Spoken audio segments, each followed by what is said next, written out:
Good evening. Matinee free വെബിനാറിലേക്ക് എല്ലാവർക്കും സ്വാഗതം. ഇന്ന് വ്യാഴാഴ്ച ദിവസം ഹോളിസ്റ്റിക് ഹെൽത്തിന്റെ ദിവസമാണ്. മാനസിക ആരോഗ്യത്തിലൂടെ തീർച്ചയായിട്ടും ശാരീരികവും ആത്മീയവുമായ എല്ലാ തലങ്ങളും കൂടുതൽ പ്രയോജനപ്പെടും എന്നുള്ള, അല്ലെങ്കിൽ ഗുണകരമായി മാറുമെന്നുള്ള തലത്തിൽ നമ്മൾ ഇതൊരു തെറാപ്പിയാണ്, CBT തെറാപ്പി. അതിൻ്റെ അകത്ത് ഒരു ABC മോഡൽ ഇത് നമുക്കൊന്ന് ഇംപ്ലിമെന്റ് ചെയ്യുകയാണ്. കഴിഞ്ഞ ആഴ്ച നമ്മൾ ഇതേപോലെ തന്നെ CBTയുടെ മറ്റൊരു മോഡലായിരുന്നു, ഫ്ലിപ്പ് മോഡൽ എന്ന് പറഞ്ഞാൽ നമ്മുടെ ഇമോഷൻസിനെ വളരെ ഈസി ആയിട്ട് എങ്ങനെ സ്വാപ്പ് ചെയ്യാം അല്ലെങ്കിൽ ഫ്ലിപ്പ് ചെയ്യാം എന്നുള്ളതിനെ ബേസ് ചെയ്തിട്ടുള്ള ഒരു മോഡലായിരുന്നു. ഏകദേശം അതേപോലെയൊക്കെ തന്നെയുള്ള മറ്റൊരു മോഡലാണ് ABC മോഡൽ എന്ന് പറയുമ്പോൾ. ആൽബർട്ട് എല്ലീസ് എന്ന് പറയുന്ന REBTയുടെ ഒരു എക്സ്റ്റൻഷൻ അല്ലെങ്കിൽ അതിന്റെ കണ്ടന്റ് ആണ്. പക്ഷെ അത് CBTയിൽ നമ്മൾ കൃത്യമായിട്ട് യൂസ് ചെയ്യും. ഒരുപക്ഷെ CBT തെറാപ്പിയിലേക്ക് നമ്മൾ കടന്നു പോകുന്നതിന് മുമ്പ് വളരെ കൃത്യമായി അതിന്റെ ആ ഫ്രെയിം വർക്കിന്റെ അടിസ്ഥാനങ്ങളെല്ലാം നമ്മളൊന്ന് മനസ്സിലാക്കി. ആൽബർട്ട് എല്ലീസിന്റെ REBTയിൽ നിന്നാണ് CBTയിലേക്കുള്ള ആ ഒരു ട്രാൻസ്ഫോർമേഷൻ. അപ്പൊ അതുകൊണ്ട് തന്നെ ആൽബർട്ട് എല്ലീസിന്റെ REBTയുമായി ബന്ധപ്പെട്ടിട്ടുള്ള ചില തെറാപ്പികൾ നമ്മൾ ഒന്ന് മനസ്സിലാക്കാൻ ശ്രമിക്കുകയാണ്. ഒരുപക്ഷെ CBT തെറാപ്പിയിൽ ഏറ്റവും കൂടുതൽ ഇഫക്റ്റീവായിട്ട് അല്ലെങ്കിൽ നമ്മുടെ ജനറൽ നോർമൽ ലൈഫിൽ ഏറ്റവും കൃത്യമായിട്ട് ഉപയോഗിക്കാൻ പറ്റുന്ന ചില സൈക്കോളജിക്കൽ ഇന്റർവെൻഷൻസ് ആയിട്ട് നമുക്ക് ഇതിനെയൊക്കെ കരുതാം. വളരെ സിമ്പിൾ, മനസ്സിലാക്കാനുള്ള ആ സ്റ്റെപ്പുകൾ ഒന്ന് മനസ്സിലാക്കിയാൽ നമ്മുടെ ഡെയിലി ലൈഫിൽ ദിവസം പല പ്രാവശ്യം നമ്മളിത് എക്സിക്യൂട്ട് ചെയ്യുന്നതാണ്. അപ്പൊ അതുകൊണ്ട് തന്നെ ആ പ്രോസസ്സ് എങ്ങനെയാണെന്ന് നമുക്കൊന്ന് മനസ്സിലാക്കിയാൽ, ഒരുപക്ഷെ നമ്മൾ ചെയ്യുന്നതിന് സ്വല്പം കൂടെ ഒരു സയന്റിഫിക് ആയിട്ടുള്ള അടിസ്ഥാനത്തിൽ മനസ്സിലാക്കിയാൽ വളരെ ഈസി ആയിട്ട് അതിനെ ഇംപ്ലിമെന്റ് ചെയ്യാം. അപ്പൊ ആ ഒരു പാർട്ടാണ് ഞാനിവിടെ അപ്ലൈ ചെയ്യാൻ ആഗ്രഹിക്കുന്നത്. അപ്പൊ അതുകൊണ്ട് തന്നെ ഇന്നത്തെ CBT തെറാപ്പിയുടെ ഭാഗമായിട്ട് ABC മോഡൽ, അത് ആൽബർട്ട് എല്ലീസിന്റെ REBTയുടെ ഒരു പാർട്ടാണ്. അതിനെ നമ്മളിന്നൊന്ന് എക്സ്പ്ലെയിൻ ചെയ്യാൻ ശ്രമിക്കുകയാണ്. നമുക്ക് എല്ലാവർക്കും അറിയാം, പലപ്പോഴും നമ്മളെ അഫക്റ്റ് ചെയ്യുന്നത് ബേസിക് നെഗറ്റീവ് ഇമോഷൻസ്, വളരെ ബേസിക് ആയിട്ടുള്ള നെഗറ്റീവ് ഇമോഷൻസ് ആണ് പലപ്പോഴും നമ്മളെ അഫക്റ്റ് ചെയ്യുന്നത്.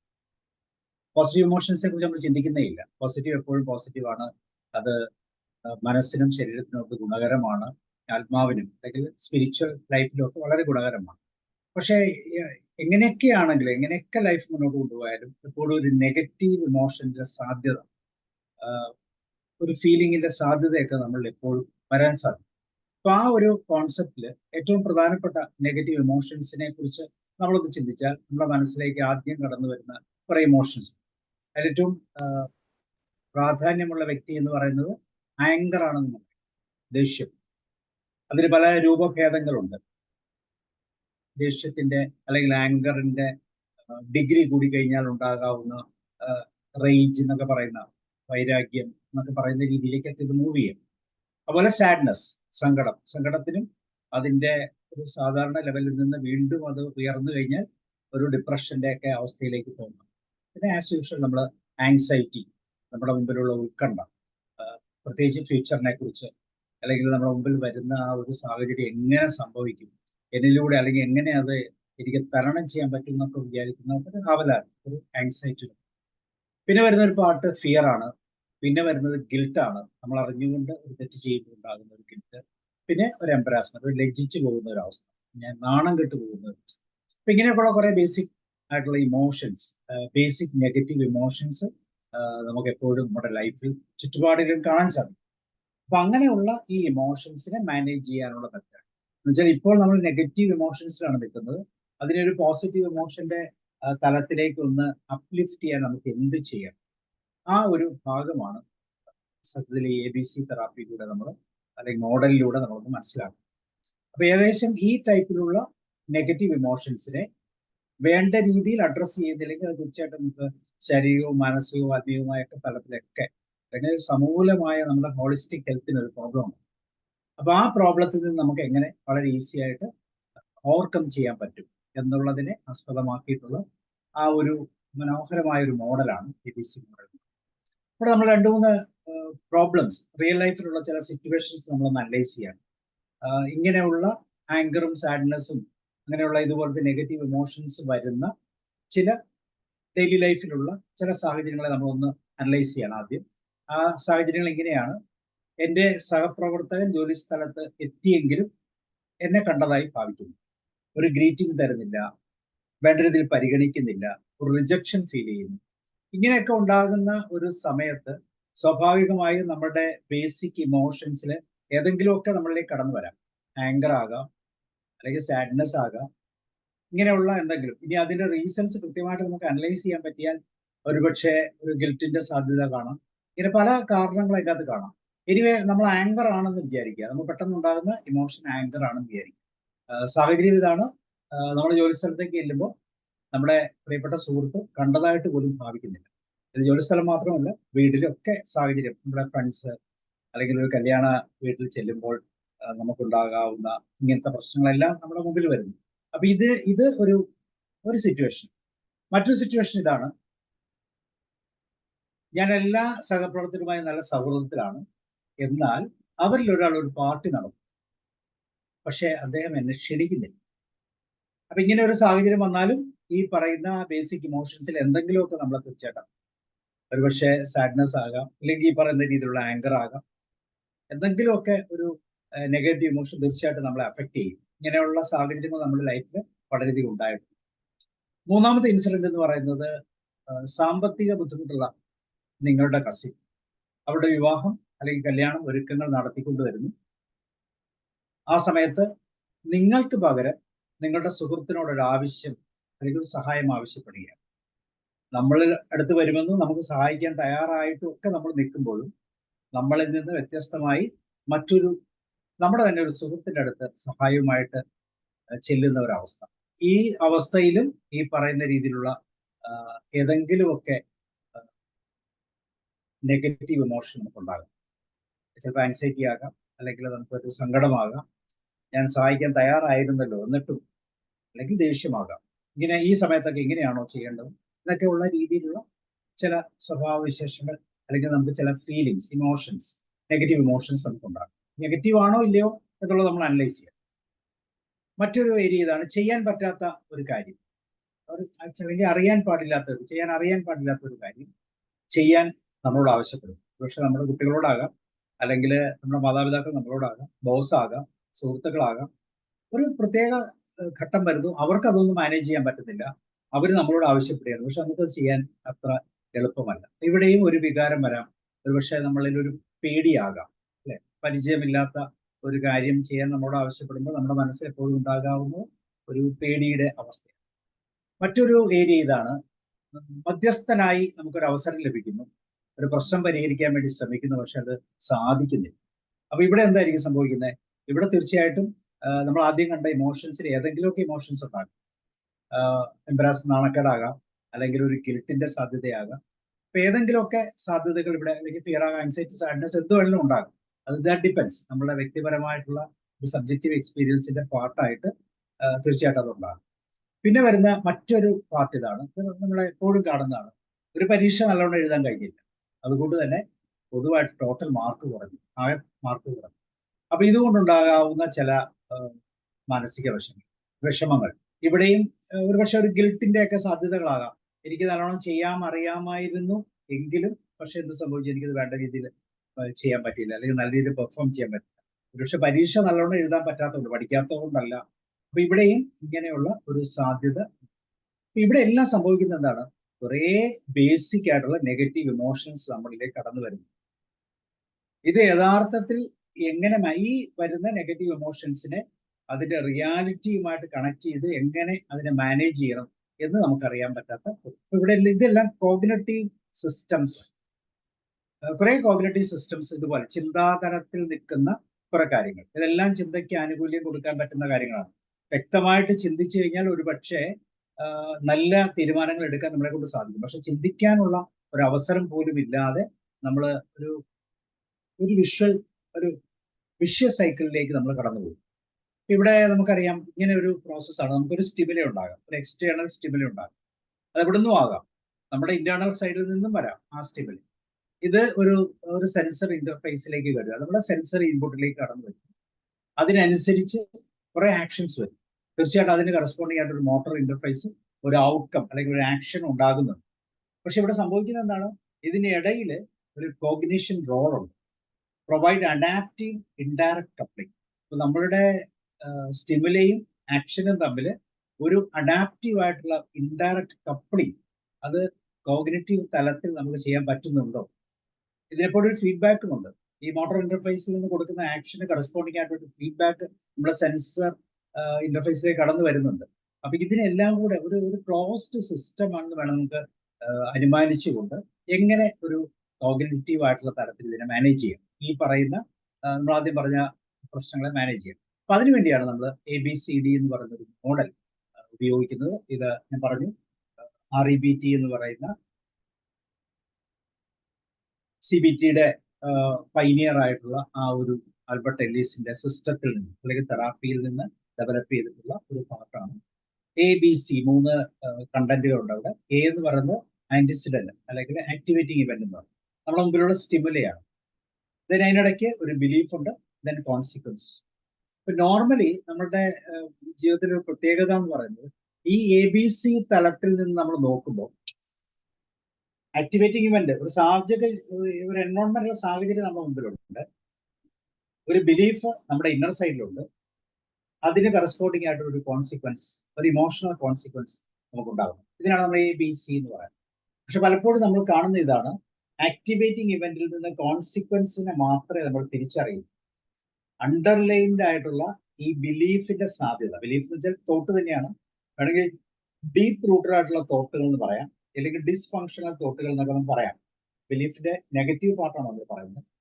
അപ്പൊ ആക്ടിവേറ്റിംഗ് ഇവന്റിൽ നിന്ന് നേരെ നമ്മൾ കോൺസിക്വൻസിലേക്കാണ് പോകുന്നത്. ഇതിനിടയിലുള്ള തോട്ടിന്റെ സാധ്യതകൾ പോലും ഇല്ലാതെ, അല്ലെങ്കിൽ വേണ്ട രീതിയിൽ ആ ബിലീഫിനെ കൃത്യമായിട്ട് അനലൈസ് ചെയ്യാതെ പലപ്പോഴും നമ്മൾ കോൺസിക്വൻസിലേക്ക് എടുത്തു ചാടുകയും. അപ്പൊ ഇങ്ങനെ വരുന്ന സാഹചര്യത്തിൽ പലപ്പോഴും നമ്മളുടെ ഡിസിഷൻ മേക്കിംഗ് ഒക്കെ വളരെ പൂറായി, നമ്മുടെ ഇമോഷണൽ ബാലൻസിങ് നമുക്ക് തെറ്റിപ്പോകും. അപ്പൊ ഇവിടെ സംഭവിക്കുന്നതാണ്, ഒരു ആക്ടിവേറ്റിംഗ്, ഒരു സ്റ്റിമുലയിൽ നിന്ന് നമുക്കൊരു ഇമോഷണൽ കോൺസിക്വൻസ് ഉണ്ടാകും. എന്തുകൊണ്ട് ഇത് ഉണ്ടാകുന്നു എന്ന് പലപ്പോഴും അറിയില്ല. അപ്പൊ അതുകൊണ്ടാണ് ഈ മോഡലിന്റെ പ്രത്യേകത. ഇതിനിടയിലുള്ള B എന്ന് പറയുന്ന ബിലീഫ് അല്ലെങ്കിൽ ഡീപ്പായിട്ടുള്ള തോട്ട്, അതിന്റെ പാറ്റേൺസ്, ഒരുപക്ഷെ അത് നമുക്ക് നൽകിയിട്ടുള്ള സാഹചര്യങ്ങളെല്ലാം കൃത്യമായിട്ട് അനലൈസ് ചെയ്യാൻ അറിയാത്തത് കൊണ്ട് പലപ്പോഴും ഈ ആക്ടിവേറ്റിംഗ് Aയും Cയും മാത്രമേ നമ്മൾ അറിയുന്നുള്ളൂ. ഇതിനിടയിലുള്ള B എന്ന് പറയുന്ന പാർട്ടിൽ നമ്മൾ ഒരിക്കൽ പോലും തിരിച്ചറിയും. അങ്ങനെ തിരിച്ചറിയാൻ വേണ്ടി നമുക്ക് എന്തൊക്കെ പ്രൊസീജിയർ ചെയ്യാം എന്നുള്ളതാണ് നമ്മൾക്ക് ഇവിടെ മനസ്സിലാക്കും. ഇവിടെ നമ്മൾ ABC മോഡലിനോ ABCDE മോഡലിനോ ഇതിന് പറയാം. കാരണം ABC നമ്മൾ ആദ്യം കണ്ടതുപോലെ ഒരു ആക്ടിവേറ്റിംഗ് എലമെന്റ് അവിടെയുണ്ട്, ഒരു സ്റ്റിമുലേ ഉണ്ട്. B എന്ന് പറയുന്നത് നമ്മൾ ശ്രദ്ധിക്കാതെ പോകുന്ന ബിലീഫിന്റെ പാർട്ടാണ്, അല്ലെങ്കിൽ ഡീപ്പായിട്ടുള്ള തോട്ടാണ്. C എന്ന് പറയുന്നത് കോൺസിക്വൻസ് ആണ്. അത് നമുക്ക് വളരെ സുപരിചിതമാണ്. ഒരുപക്ഷെ നമ്മുടെ സ്റ്റിമുലയ്ക്ക് മുമ്പ് തന്നെ, സ്റ്റിമുല പ്രോപ്പറായിട്ട് ഡെവലപ്പ് ചെയ്യുന്നതിന് മുമ്പ് തന്നെ നമ്മൾ എന്ത് ചെയ്യും, കോൺസിക്വൻസിലേക്ക് പോകാറുണ്ട്. കോൺസിക്വൻസസ് എന്ന് പറയുന്നത് ഹൈലി ഇമോഷണൽ ആയിട്ടുള്ള ഒരു കണ്ടന്റ് ആണെന്നും നമ്മൾ അങ്ങനെ അല്ലാത്തടത്തോളം കാലം നമുക്ക് ശല്യമായിട്ട് വരുന്നില്ല. പക്ഷെ എപ്പോഴൊക്കെ അതൊരു ഇമോഷണൽ കണ്ടന്റുമായിട്ട് കണക്ട് ചെയ്ത് വരുന്നു, അപ്പോഴെല്ലാം അത് നമുക്ക് ജീവിതത്തിൽ ബുദ്ധിമുട്ട് വരും. അപ്പൊ ഈ ABCയെ അല്ലെങ്കിൽ ABCD-DE എന്ന് പറയുന്നത് അതിന്റെ സൊല്യൂഷൻ മോഡലാണ്. ഈ ABCD മോഡൽ നമ്മൾ പറഞ്ഞ പോലെ REBT, ആൽബർട്ട് എല്ലീസിന്റെ REBT അതിൽ നിന്ന് ഡെവലപ്പ് ചെയ്ത് ഉണ്ടാക്കിയിട്ടുള്ള ഒരു മോഡലാണ്. ഇവിടെ പ്രധാനമായിട്ടും ഇറാഷണൽ ബിലീഫിനെ റാഷണൽ ബിലീഫ് ആക്കി മാറ്റും. ഇറാഷണൽ ഡിസ്ഫങ്ഷണൽ പാർട്ടിനെ നമ്മൾ കൂടുതൽ ഫങ്ഷണൽ പാർട്ടാക്കി മാറ്റും, അല്ലെങ്കിൽ മീനിങ് ഫുൾ ആയി പ്രായോഗികമായ പ്രാക്ടിക്കൽ തലത്തിലേക്ക് മാറ്റിയെടുക്കുന്ന ആ ഒരു പ്രൊസീജിയറാണ് ആൽബർട്ട് എല്ലീസിന്റെ ഈ സിസ്റ്റത്തിലൂടെ വരുന്നത്. ഇവിടെ പ്രധാനമായിട്ടും 3 കാര്യങ്ങളുണ്ടെന്ന് പറഞ്ഞു. ഒരു അഡ്വേഴ്സിറ്റി എലമെന്റ്, അല്ലെങ്കിൽ ഒരു സ്റ്റിമുലൈ, അല്ലെങ്കിൽ നമ്മൾ പറയും ആക്ടിവേറ്റിംഗ് എലമെന്റ്, അതും അല്ലെങ്കിൽ ആന്റിസിഡന്റ്. ഇതെല്ലാം ഒന്ന് തന്നെയാണ്. ഇത് പറഞ്ഞു പല സാഹചര്യങ്ങളിൽ നിന്നുണ്ടാകും. എവിടെ നിന്നാണ് ഇതുണ്ടാകുന്ന ചില സാഹചര്യങ്ങൾ ഇതാണ്, വേൾഡ് പുറത്തു നിന്നുണ്ടാകാം, അല്ലെങ്കിൽ അത് മറ്റു വ്യക്തികളിൽ നിന്നുണ്ടാകാം. നമ്മുടെ പേഴ്സണൽ എക്സ്പീരിയൻസ് കൊണ്ട് നമ്മൾ പറഞ്ഞില്ലേ, കാള പെറ്റു എന്ന് വെച്ച് കയറെടുത്തു എന്ന് പറയാം. കാളയാണോ അത് മറ്റേതെങ്കിലും ജീവിയാണോ അല്ലെങ്കിൽ പശുവാണോ എന്ന് ചിന്തിക്കുന്നില്ല. അതിനു മുമ്പേ നമ്മൾ ഒരു പേഴ്സണൽ എക്സ്പീരിയൻസ്, ഒരു നെഗറ്റീവ് പേഴ്സണൽ എക്സ്പീരിയൻസിന്റെ ഭാഗമായിട്ട്, അല്ലെങ്കിൽ നമ്മുടെ പേഴ്സണൽ ഹിസ്റ്ററിയുടെ പാർട്ടായിട്ട്, അല്ലെങ്കിൽ ഫ്യൂച്ചറിനെ കുറിച്ചുള്ള ആൻസൈറ്റിയുടെ തലത്തിൽ, അല്ലെങ്കിൽ നമ്മുടെ സെൽഫ് റെഗുലേഷന്റെ തലത്തിലൊക്കെ ഈ ആക്ടിവേറ്റിംഗ് എലമെന്റ് ഉണ്ടാകാം. അപ്പൊ ആക്ടിവേറ്റിംഗ് എലമെന്റ് ഉണ്ടാകാതിരിക്കത്തില്ല, കാരണം അത് പ്രകൃതിയുടെ ഒരു നിയമമാണ്. എപ്പോഴും നമ്മുടെ സറൗണ്ടിങ്, നമ്മുടെ ഇന്റേണൽ സൈഡിൽ നിന്ന്, ഇന്റേണൽ ആൻഡ് എക്സ്റ്റേണൽ തലത്തിൽ ഒരു ആക്ടിവേറ്റിംഗ് എലമെന്റ് എപ്പോഴും ഉണ്ടാകും. ഇനി ഇതിന്റെ ഇടയിലുള്ള പാർട്ട് ബിലീഫാണ്. Your beliefs about the event. ഈ പർട്ടിക്കുലർ ഇവന്റിനെ കുറിച്ച് നമ്മളുടെ ജീവിത ചൈൽഡ്ഹുഡ് മുതൽ ഈ നിമിഷം വരെയുള്ള ശേഖരിച്ചു വെച്ചിട്ടുള്ള കുറേ അറിവുകൾ, ആ അറിവുകളുടെ ഇമോഷണൽ കണ്ടന്റ്, അത് നമുക്കറിയാം. അമിഗ്ഡാല എന്നൊക്കെ നമ്മൾ കേട്ടിട്ടുണ്ട്, ഇമോഷൻ സെന്ററെ കുറിച്ച് കേട്ടിട്ടുണ്ട്.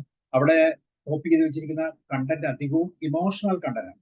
കാരണം ഒരു ഇവന്റുമായിട്ട് ബന്ധപ്പെട്ട് അല്ലെങ്കിൽ സ്റ്റിമുലയുമായി ബന്ധപ്പെട്ട് നമ്മളിലേക്ക് വരുന്ന ഇമോഷണൽ കണ്ടന്റിനാണ് അവിടെ കൂടുതൽ പ്രാധാന്യം. ഏറ്റവും നെഗറ്റീവ് ആയിട്ടുള്ള ഇമോഷൻസ് ആയിരിക്കും ഏറ്റവും ടോപ്പിൽ സ്റ്റാക്ക് ചെയ്ത് വെച്ചിരിക്കും. അതുകൊണ്ട് തന്നെ പലപ്പോഴും ഒരു ഇൻപുട്ട് സിഗ്നൽ അല്ലെങ്കിൽ നമുക്കൊരു സെൻസറി ഇൻപുട്ട് കിട്ടുമ്പോൾ തന്നെ നമ്മൾ വളരെ ക്വിക്കായിട്ട് ചില ഡിസിഷൻസ് എടുക്കാറുണ്ട്. പലപ്പോഴും തെറ്റാകാൻ സാധ്യതയുണ്ട്. അങ്ങനെയുള്ള സാധ്യതകൾ തരുന്ന ബിലീഫ് തോട്ട് തന്നെയാണ്. ചില ഡീപ്പ് റൂട്ടഡ് തോട്ട്സ് എന്ന് വേണമെങ്കിൽ നമുക്ക് പറയാം. എന്ന് വെച്ചാൽ രണ്ടാമതൊന്നും ചിന്തിക്കാൻ സാധ്യതയില്ലാതെ വളരെ ആഴത്തിൽ നമ്മൾ ചെന്ന് അതിന്റെ ആ റിസൾട്ട് അല്ലെങ്കിൽ അതിന്റെ ആ പ്രോഗ്രാം അല്ലെങ്കിൽ അതിന്റെ ആ മെത്തഡോളജി ഉപയോഗിച്ചുകൊണ്ട് നമ്മൾ കാര്യങ്ങൾ സ്വീകരിക്കുന്ന ഒരു രീതിയാണ്. അതാണ് ബിലീഫ് എന്ന് പറയുന്നത്. ബിലീഫ് എവിടെ നിന്നൊക്കെ ഉണ്ടാകാം? ബിലീഫ് ഉണ്ടാകുന്നത് എവിടെ നിന്നാണ്? തോട്ടിൽ നിന്നുണ്ടാകാം. നമ്മുടെ ആറ്റിറ്റ്യൂഡ് എന്ന് പറയുന്നത്, ബിഹേവിയർ എന്നൊക്കെ പറയുന്നത് വളരെ കാലം കൊണ്ട് ഡെവലപ്പ് ചെയ്തു വരും. ഹാബിറ്റ് എന്നൊക്കെ പറയുന്ന തരത്തിൽ പലതും ഒരു കണ്ടീഷൻഡ് ആയിട്ടുള്ള ഒരു സ്ട്രക്ചറാണ് അതിന്. അതുപോലെ നമ്മുടെ റോൾ, നമ്മൾ ഡെയിലി ഉപയോഗിക്കുന്ന റോളുകൾ, ഒരു ഫാമിലി റോൾ ആകാം, സോഷ്യൽ റോൾ ആകാം, അല്ലെങ്കിൽ നമ്മൾ എവിടെയാണോ ജോലി ചെയ്യുന്നത് അതുമായിട്ട് ബന്ധപ്പെട്ട റോൾ, നമ്മളുടെ ആ ഡോമിനൻസ് എപ്പോഴും നമ്മളിലേക്ക് വരാം. പിന്നെ ചില ഡിമാൻഡുകൾ അതെവിടെ നിന്നാണ് കിട്ടുന്നത്? പക്ഷെ കുട്ടിക്കാലത്ത് നിന്ന് കിട്ടിയതായിരിക്കും. ഇപ്പം നമ്മൾ ക്രിട്ടിക്കൽ പാരന്റിങ് എന്നൊക്കെ പറയുന്ന ഒരു ശൈലി, ഇതൊക്കെ നമുക്ക് കൂടുതൽ നമുക്കൊരു ഡിമാൻഡിങ് നേച്ചറുണ്ട്. അതുപോലെ ചില മീനിങ്, നമ്മൾ കൊടുക്കുന്ന മീനിങ്, ഓരോ ഇൻസിഡന്റിന് നമ്മൾ കൊടുക്കുന്ന ചില മീനിങ്ങുകൾക്ക് അവിടെ പ്രാധാന്യം. ഇതെല്ലാം ബിലീഫിന്റെ പാർട്ടാണ്. ഇതൊരു പരിധിവരെ ഡീപ്പ് റൂട്ടഡ് തോട്ട്സ് ആണ് വേണേൽ പറയാം. തോട്ട്സ് തന്നെയാണ്, പക്ഷെ അതിന്റെ കൂടെ ഒരു പ്രോഗ്രാമും കൂടെ അസോസിയേറ്റഡ് ആണ്. ഇങ്ങനൊരു തോട്ട് വന്നവിടെ തന്നെ ഇതങ്ങ് ആക്ടിവേറ്റ് ചെയ്താൽ മതി എന്ന് നമ്മൾ അങ്ങോട്ട് മനസ്സിൽ ചിന്തിച്ച് പെട്ടെന്ന് ആക്ഷനിലേക്ക് പോകും. എന്ന് വെച്ചാൽ നമ്മുടെ ആക്ടിവേറ്റിംഗ് ഇവന്റ് ഉണ്ടാകുന്ന അതേ സമയം തന്നെ ഒരു സെക്കൻഡറി തോട്ടിൽ പോലും പോകാതെ നേരിട്ട്, അല്ലെങ്കിൽ ഒരു ബിലീഫിന്റെ പല തലങ്ങളിൽ പോകാതെ ഡയറക്റ്റ് ആയിട്ട് നമ്മൾ എന്ത് ചെയ്യും? ആക്ഷനിലേക്ക് പോകുന്ന സാധ്യത. ഇനി അതിന്റെ മൂന്നാമത്തെ ഏരിയ കോൺസിക്വൻസസ് ആണ്. ഇവിടെ ബിഹേവിയർ ആൻഡ് ഇമോഷൻ. നമുക്കറിയാം 3 ഇമോഷൻ എന്ന് നമുക്ക് കേട്ടിട്ടുണ്ട്, ഫീലിംഗ് എന്ന് കേട്ടിട്ടുണ്ട്, ഫിസിക്കൽ സെൻസേഷൻ എന്ന് കേട്ടിട്ടുണ്ട്, ബിഹേവിയർ എന്ന് നമ്മൾ കേട്ടിട്ടുണ്ട്, ഹാബിറ്റ്സ്, ദെൻ നമ്മൾ പറയും ബിഹേവിയർ. ഇവിടെ എല്ലാം സംഭവിക്കുന്നത് എന്താണ്? നമ്മളുടെ ഒരു ഇൻസിഡന്റിന് കറസ്പോണ്ടിങ് ആയിട്ട് നമ്മൾ ഒരു പാറ്റേൺ ആയിട്ട് കീപ്പ് ചെയ്ത് വെച്ചിരിക്കുന്ന ചില രീതികളാണ്. ഒരു ആക്ഷൻ ഓറിയന്റഡ് ആയിട്ടുള്ള ഇവന്റ്സ് ആണ് പറയുന്നത്. സോ ഇത് അധികവും ഇമോഷണൽ തലത്തിലാണ്. ഇമോഷൻസ് നമ്മളെ ബാധിക്കുന്നില്ലെങ്കിൽ വലിയ പ്രശ്നങ്ങളൊന്നും നമ്മളെ ഉണ്ടാക്കുന്നില്ല എന്ന് നമ്മൾ ചിന്തിക്കും. അതുപോലെ ബിഹേവിയർ റെസ്പോൺസ്, ബിഹേവിയർ ഏറ്റവും എൻഡാണ്. ആ ബിഹേവിയർ റെസ്പോൺസിലൂടെയാണ് ശരിക്കും നമ്മളെ കൃത്യമായിട്ട് മനസ്സിലാക്കുന്നത്. അതേസമയം നമ്മുടെ ഇമോഷണൽ തലം നമുക്ക് അത്ര കൃത്യമായിട്ട് അറിയത്തില്ല. ഒരുപക്ഷെ ബോഡി ലാംഗ്വേജിലൂടെ നമുക്ക് മനസ്സിലാക്കാം. പക്ഷേ കൃത്യമായിട്ട് നമ്മളെ ഐഡന്റിഫൈ ചെയ്യുന്നത് ബിഹേവിയറിന്റെ തലത്തിലാണ്. അതുകൊണ്ടാണ് മോശമായ ബിഹേവിയർ ഉള്ള വ്യക്തിയാണെന്നൊക്കെ പലപ്പോഴും നമ്മളെ തന്നെ മുദ്ര കുത്താനുള്ള സാധ്യത. ഇതെല്ലാം ബേസ്ഡ് ഓൺ ബിലീഫ്സ് ആണ്. എന്തൊക്കെയാണ് പ്രധാനമായിട്ട് നമ്മളുടെ കോൺസിക്വൻസസ് ആയിട്ട് വരുന്നത്? ഏറ്റവും പ്രധാനപ്പെട്ട ഇമോഷൻസ് ആണ്. അത് തന്നെ ഹെൽത്തി ഫീലിംഗ് ഉണ്ട്, ഹെൽത്തി പോസിറ്റീവ് ഫീലിംഗ്, എന്തിനേയും നേരിടാനുള്ള ഒരു മനക്കൽ, അല്ലെങ്കിൽ നമ്മൾ വേറെ രീതിയിൽ പറഞ്ഞാൽ ഒരു മെയ്വഴക്കം. കൃത്യമായിട്ട് അതിനെ മാനേജ് ചെയ്യും. ഇക്കാര്യം എനിക്ക് മനസ്സിലായി, ഇത് സംഭവിക്കാൻ പോകുന്നത് എന്താണെന്ന് കൃത്യമായിട്ട് മനസ്സിലാകും. പിന്നെ വരുന്നത് അൺഹെൽത്തി ഫീലിംഗ്, ഇവിടെ നെഗറ്റീവ് ഫീലിംഗ്, കൂടുതൽ ഇമോഷൻസിന് പ്രാധാന്യം കൊടുത്ത്, ഇമോഷണൽ ഇവന്റ്സിന് പ്രാധാന്യം കൊടുത്ത്, നമ്മൾ ഡ്രാമ എന്നൊക്കെ പറയുന്ന പോലെ, സൈക്കോളജിക്കൽ ഡ്രാമ എന്നൊക്കെ പറയുന്ന തലത്തിൽ നിന്നുകൊണ്ട് നമ്മൾ ആട്രിബ്യൂട്ട് ചെയ്യുന്ന ചില രീതികൾ ഇമോഷണൽ. Then physical sensation. ഈ 3 തലങ്ങളുണ്ട്. ഒരു ഇമോഷൻ ഉണ്ട്, ഒരു ഫീലിംഗ് തലമുണ്ട്, ദെൻ അതിൻ്റെ അകത്ത് ഇമോഷൻസിനെ നമുക്ക് വേണമെങ്കിൽ നമ്മളുടെ ഇന്നർ കെമിക്കൽ ബാലൻസ് എന്ന് പറയുന്നത്, അതിൽ നിന്നാണ് എക്സാക്ട്ലി ഒരു ഫീലിംഗിലേക്ക് നമ്മൾ കടന്നു വരുന്നത്. ഈ ഫീലിംഗ് പുറത്തൊക്കെ നമ്മൾ എക്സിബിറ്റ് ചെയ്യണം.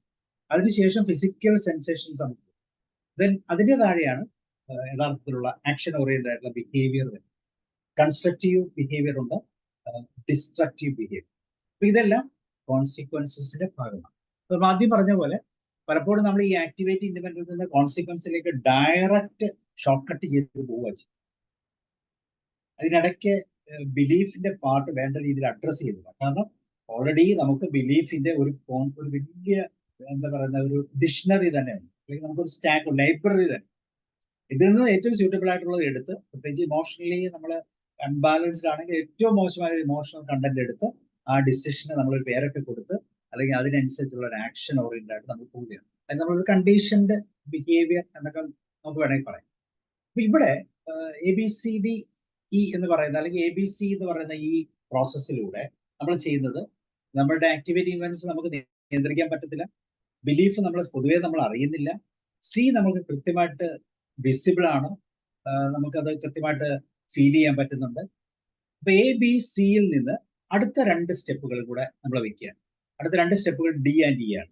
D എന്ന് പറഞ്ഞാൽ ഈ കോൺസിക്വൻസ് ഉണ്ടാകാൻ സാധ്യതയുള്ള നമ്മുടെ ബിലീഫിനെ കൃത്യമായിട്ട് എന്ത് ചെയ്യാണ്? ഡിസ്പ്യൂട്ട് ചെയ്യാണ്, ചലഞ്ച് ചെയ്യാൻ. അത് ശരിയാണോ? ഞാൻ എൻ്റെ രീതി ഞാൻ ചിന്തിച്ചത് ശരിയാണോ? ആ വ്യക്തിയെക്കുറിച്ച് എൻ്റെ അഭിപ്രായം ശരിയാണോ എന്നൊക്കെ വളരെ ക്രിയാത്മകമായിട്ടുള്ള ചോദ്യങ്ങളിലൂടെ നമ്മൾ ശ്രദ്ധിച്ചു നോക്കി അറിയാം. നമ്മുടെ ന്യൂസിലൊക്കെ, ന്യൂസ് ടൈമില് കൃത്യമായിട്ട് പല രാഷ്ട്രീയ പാർട്ടികളിൽ കൂടെ കൃത്യമായിട്ട് ഒരു വിഷയത്തെ എക്സ്പ്രസ് ചെയ്യുന്ന രീതിയുണ്ട് അല്ലെ? ന്യൂസിന്റെ കറക്റ്റായിട്ട് പല രീതിയിൽ, പല ചാനലിൽ പല രീതിയിലാണ് പറയുന്നത്. അവിടെയൊക്കെ ചില പ്രത്യേകതകൾ ശ്രദ്ധിച്ചിട്ടുണ്ട്. നമ്മൾ പറയുന്ന, അല്ലെങ്കിൽ ഒരു വ്യക്തി പറയുന്ന കാര്യത്തെ കൃത്യമായിട്ട് മുനയൊടിച്ചുകൊണ്ട് വളരെ വൈദഗ്ധ്യത്തോടെ ചോദ്യങ്ങൾ ചോദിച്ച് ചിലപ്പോൾ അവരെ പെടുത്തുന്ന രീതിയിലുള്ള, അതാണ് ഡിസ്പ്യൂട്ടിംഗ് പറയുന്നത്. ശരിക്കും അങ്ങ് ഡിസ്പ്യൂട്ട് ചെയ്യുക. ഡിസ്പ്യൂട്ട് ചെയ്ത് പലപ്പോഴും എന്ന് സംഭവിക്കും, അയാൾ പറഞ്ഞത് എന്താണെന്ന് പോലും ഓർക്കാൻ പറ്റാത്ത രീതിയിൽ പെട്ടുപോകുന്ന അവസ്ഥകൾ ഉണ്ടായിട്ടുണ്ട്. പറയുന്ന പേരും ബാലിശ്യമാണ്. അതിന് അവസാനം ഈ പറയുന്ന ഹൈലി ഇമോഷണൽ തലത്തിലൊക്കെ പോകുന്ന ഒത്തിരി രംഗങ്ങൾ നമ്മൾ കണ്ടിട്ടുണ്ട്. അല്ലെങ്കിൽ നമ്മൾ യൂട്യൂബിലൊക്കെ നോക്കിയാൽ അറിയാം, അങ്ങനത്തെ സെൻസേഷണൽ ആയിട്ടുള്ള ഇൻപുട്ടുകൾ യൂട്യൂബിലേക്ക് നമ്മൾ ഇടാറുണ്ട്. 2 മിനിറ്റോ 3 മിനിറ്റോ ഒക്കെ കാണത്തുള്ളൂ. ആ ഇവന്റ് കൊണ്ട്, ആ ടൈം കൊണ്ട് കൃത്യമായിട്ട് ഡിസ്പ്യൂട്ട് ചെയ്ത് അവർ പറയുന്ന ആ വാക്കുകളെയൊക്കെ വളച്ചൊടിച്ച് കൃത്യമായിട്ട്, എന്നുവെച്ചാൽ പറഞ്ഞത് തെറ്റാണെന്ന് സ്ഥാപിക്കാൻ ശ്രമിക്കും. അതിനേക്കാളും വിരുദ്ധന്മാരായ ആളുകൾ മറ്റൊരു രീതിയിൽ അത് ഡിസ്പ്യൂട്ട് ചെയ്യുന്നതാണ്. അപ്പൊ ഇവിടെ ഡിസ്പ്യൂട്ട് ചെയ്യുക. അങ്ങനെ ഡിസ്പ്യൂട്ട് ചെയ്ത് കഴിഞ്ഞാൽ, ഞാൻ ചെയ്തത് ചിന്തിച്ചത് തെറ്റാണെന്ന് കണ്ടു കഴിഞ്ഞാൽ, പുതിയ ഒരു സെറ്റ് ഓഫ് ബിലീഫിലേക്ക്, ഒരു പുതിയ ഇവന്റിലേക്ക് മാറാനുള്ള ഒരു സാധ്യത. അങ്ങനെ നമ്മൾ ABCDE എന്ന് പറയുന്ന ഒരു സിസ്റ്റത്തിലേക്ക് പോകും. ഇത് നമ്മൾ ശ്രദ്ധിച്ചു, ABC നമുക്ക് ഉണ്ടാകുന്നതാണ്. ഇപ്പൊ B എന്ന് പറയുന്ന ഒരു ഏരിയ നമ്മൾ കൂടുതൽ ശ്രദ്ധിക്കണമെന്ന് പറഞ്ഞു. ഈ ബിലീഫ് എന്തുകൊണ്ടാണെന്ന് നമ്മൾ കൃത്യമായിട്ട് അനലൈസ് ചെയ്യണമെന്ന് പറഞ്ഞു. അപ്പൊ ഇങ്ങനെ അനലൈസ് ചെയ്യുന്ന ഇതിന് എളുപ്പം കിട്ടാനുള്ള ഡിയും ഇയും, അതിനെ നമുക്ക് ഒന്നും കൂടെ ഒന്ന് പെട്ടെന്ന് ശ്രദ്ധിച്ചാൽ ഇങ്ങനെ നമുക്കൊന്ന് അനലൈസ് ചെയ്യാം. അപ്പൊ D എന്ന് പറയുന്ന ഡിസ്പ്യൂട്ടിങ്ങില് നമ്മൾ കുറച്ച് സ്പിരിച്വൽ ആയിട്ട് അതിനെ കാണും, കുറച്ച് സ്പിരിച്വൽ ഇൻപുട്ടുകൾ അതിനെ ആഡ് ചെയ്യും. ഫോർ എക്സാമ്പിൾ, ലവബിൾ ആയിട്ടുള്ള, അല്ലെങ്കിൽ ലവ് എന്ന് പറയുന്ന ആ ഇമോഷനുമായിട്ടുള്ള കണക്ട് ചെയ്തുകൊണ്ട് ഡിസ്പ്യൂട്ട് ചെയ്യാൻ ശ്രമിക്കുക.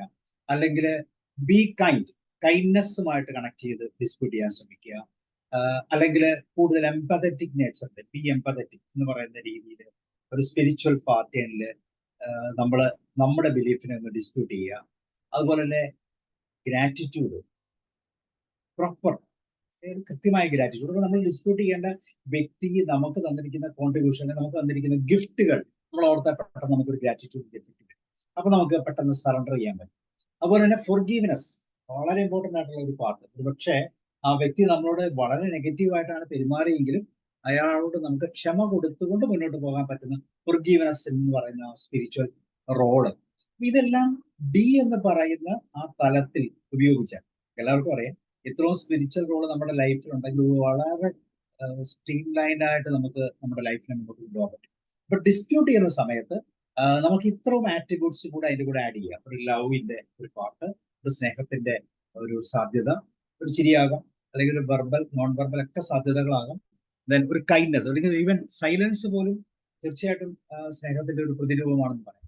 കൈൻഡ്നെസ്, എത്രമാത്രം കൈൻഡ് ആകുക, പൊളൈറ്റ് ആകുക, ഈ പാർട്ടൊക്കെ നമുക്ക് ഉപയോഗിക്കാം. എംപതറ്റിക്കൽ ആകാം, ഗ്രാറ്റിറ്റ്യൂഡ്, ഫോർഗീവ്. അപ്പൊ ഇവിടെ Dയും Eയും നമ്മൾ അപ്ലൈ ചെയ്യുമ്പോൾ ഇങ്ങനെയുള്ള ഒരു സ്പിരിച്വൽ തലത്തിലൂടെ, ഇവിടെയാണ് നമ്മൾ മെഡിറ്റേഷൻ, അതുപോലെ ഇങ്ങനെയുള്ള പ്രോസസ്, ഈവൻ നമ്മൾ നല്ലോണം ഫാസ്റ്റ് ചെയ്താൽ പോലും നമുക്ക് ഇതൊക്കെ ഓട്ടോമാറ്റിക്കായിട്ട് അറ്റൈൻ ചെയ്യാം. കാരണം എക്സ്റ്റേണൽ ആ സോഴ്സ്, അല്ലെങ്കിൽ എക്സ്റ്റേണൽ സോഴ്സുകളിൽ നിന്ന് വരുന്ന എല്ലാ സ്റ്റിമുലകളെയും നമുക്ക് ബ്രേക്ക് ചെയ്തുകൊണ്ട് വളരെ കാം ആൻഡ് ക്വയറ്റ് ആയിട്ട് സ്റ്റേ ചെയ്യാൻ പറ്റുന്ന ഒരു അവസ്ഥയിലേക്ക് നമുക്ക് പോകാം. അപ്പൊ Dയും Eയും ഓക്കെ കൃത്യമായിട്ട് പറഞ്ഞ ഡിയിൽ നമുക്ക് ഇത്രയും കാര്യങ്ങൾ കോൺട്രിബ്യൂട്ട് ചെയ്യാൻ പറ്റിയാൽ, ബോധപൂർവം കോൺട്രിബ്യൂട്ട് ചെയ്യാൻ പറ്റിയാൽ തീർച്ചയായിട്ടും നമുക്കൊരു പോസിറ്റീവായിട്ടുള്ള എഫക്റ്റ്. ഇനി നമ്മൾ ഈ പ്രോസസ്സ് ABCD പ്രോസസ്സ് എങ്ങനെയാണ് ഒരു തെറാപ്പിസ്റ്റിലൂടെ മുന്നോട്ട് പോകുന്നത് നമ്മൾ നോക്കിയാൽ അതിന് കുറെ സ്റ്റെപ്പുകളുണ്ട്. അതിൽ ആദ്യത്തെ സ്റ്റെപ്പ് എന്ന് പറയുന്നതാണ് ആസ് എ തെറാപ്പിസ്റ്റ്. എ എന്ന് പറയുന്ന പാർട്ടാണ് അവിടെ. എ എന്ന് പറയുന്നത് നമ്മുടെ ആന്റിസിഡന്റ് ആണ്, അതല്ലെങ്കിൽ ആക്ടിവേറ്റിംഗ് ഇവന്റ് ആണ്. ഈ ആക്ടിവേറ്റിംഗ് ഇവന്റ് കൃത്യമായിട്ട് വിവരിക്കാൻ തെറാപ്പിസ്റ്റ് ആവശ്യം.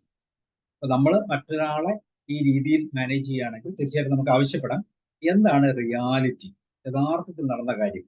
പക്ഷെ ഈ നടന്ന കാര്യത്തെ കൃത്യമായിട്ട് ശ്രദ്ധയോടെ ഒരു ആക്റ്റീവ് ലിസണർ എന്ന തലത്തിൽ അത് കേൾക്കാനുള്ള ആ ഒരു സാഹചര്യം ഇല്ലെങ്കിൽ പലപ്പോഴും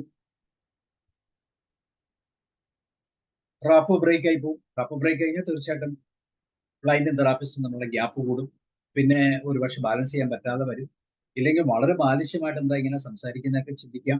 ഇങ്ങനെ പല കാര്യങ്ങളുണ്ട്. ഇവിടെ എല്ലാം ഒരു ട്രൂ കൗൺസിലറിന്റെ യഥാർത്ഥ ക്വാളിറ്റീസ് ഒക്കെ നമ്മളിവിടെ ഉപയോഗിച്ചുകൊണ്ട് വേണം അപ്പൊ അതിൽ പ്രതികൂല സാഹചര്യങ്ങൾ വിവരിക്കുക.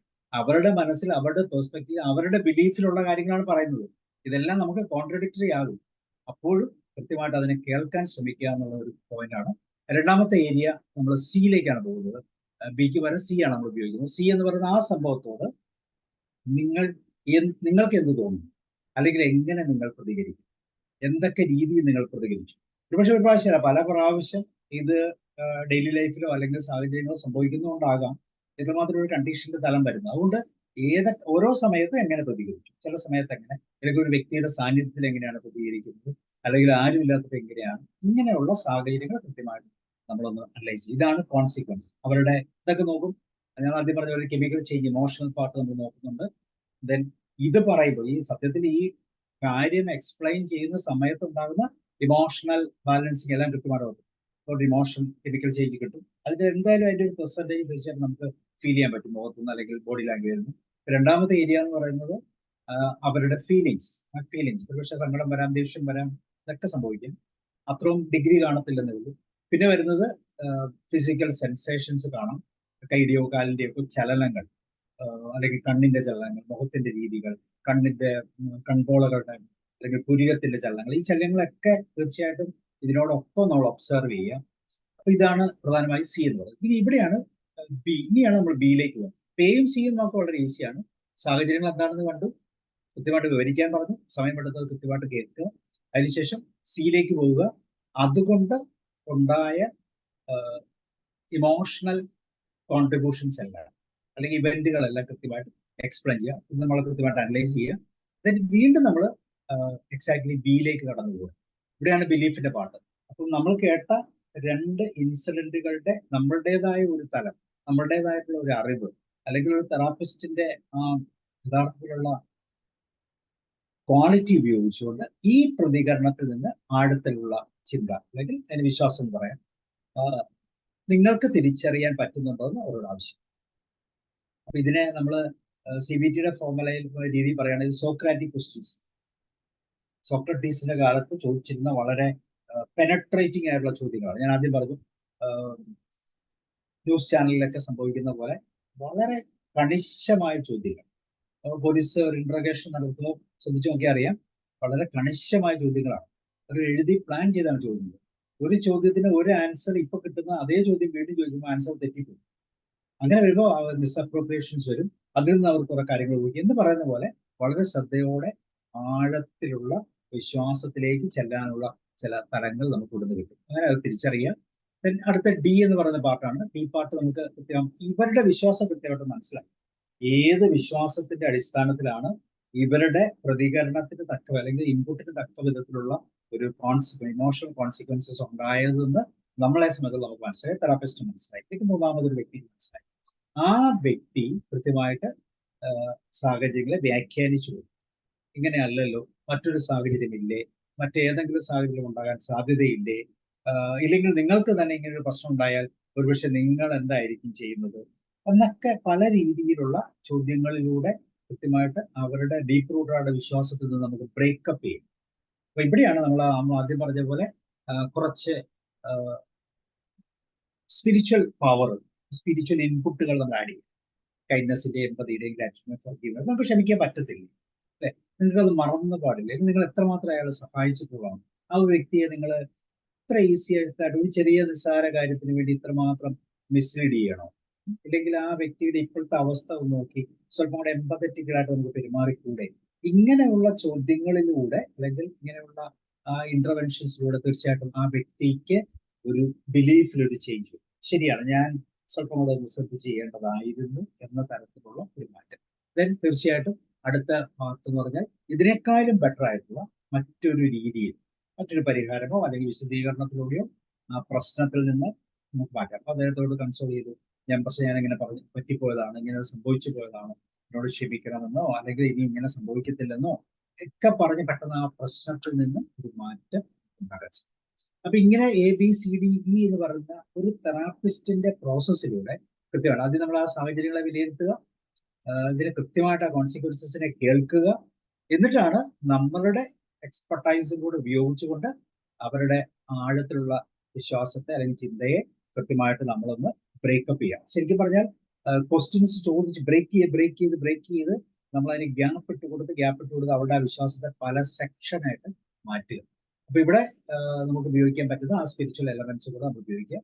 ദെൻ കൂടുതൽ സാഹചര്യങ്ങൾ അവരുടെ മുമ്പിൽ നിരത്തുക. ദെൻ ഫൈനലി നമ്മൾ എന്ത് ചെയ്യണം, മറ്റ് പരിഹാര മാർഗങ്ങൾ നമ്മൾ നിർദ്ദേശിക്കേണ്ട, അവരോട് തന്നെ ചോദിക്കുക എന്തൊക്കെയാണ് ഇതിനുള്ള പരിഹാര മാർഗം. ഇങ്ങനൊരു പ്രശ്നം ഉണ്ടായി, ഈ പ്രശ്നം എങ്ങനെ സോൾവ് ചെയ്യാം, ആ വ്യക്തിയുടെ അടുത്ത് നിങ്ങൾക്ക് എന്ത് പറയാൻ പറ്റും, അങ്ങനെ പറയുന്നത് കൊണ്ട് ഗുണം എന്താണ്, അല്ലെങ്കിൽ അതിനുള്ള ഓൾട്ടർനേറ്റീവ് മെത്തേഡ് എന്താണ്, ഇങ്ങനെയുള്ള പല തരത്തിലുള്ള പരിഹാര മാർഗങ്ങൾ നമുക്ക് നിർദ്ദേശിക്കാം.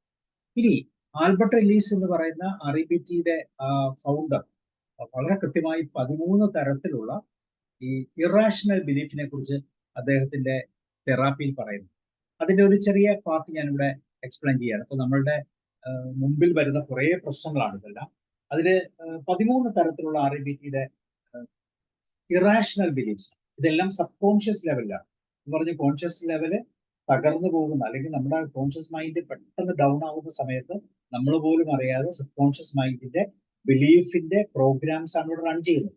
അതുകൊണ്ട് തന്നെ ഇത് എന്താണെന്നോ എങ്ങനെ ഇത് ആക്ട് ചെയ്യുന്നോ ഒന്നും കൃത്യമായിട്ട് ഈ പറയുന്ന വ്യക്തിക്ക് ക്ലയന്റിന് അറിയാൻ പറ്റത്തില്ല. ആ ഒരു നിമിഷത്തിൽ അപ്പൊ കിട്ടുന്ന ഇൻപുട്ടിനനുസരിച്ച് ഓട്ടോമാറ്റിക് ഒരു പ്രോഗ്രാമായിട്ട് ആ പ്രോസസ്സ് അങ്ങ് നടക്കുകയാണ്. അപ്പൊ ഇതിന് ഹൈലി കോൺഷ്യസ് ആയിട്ടുള്ള ഒരു തലത്തിൽ അനലൈസ് ചെയ്താൽ മാത്രമേ അതിൽ നിന്ന് ബ്രേക്ക് ചെയ്യാൻ പറ്റൂ.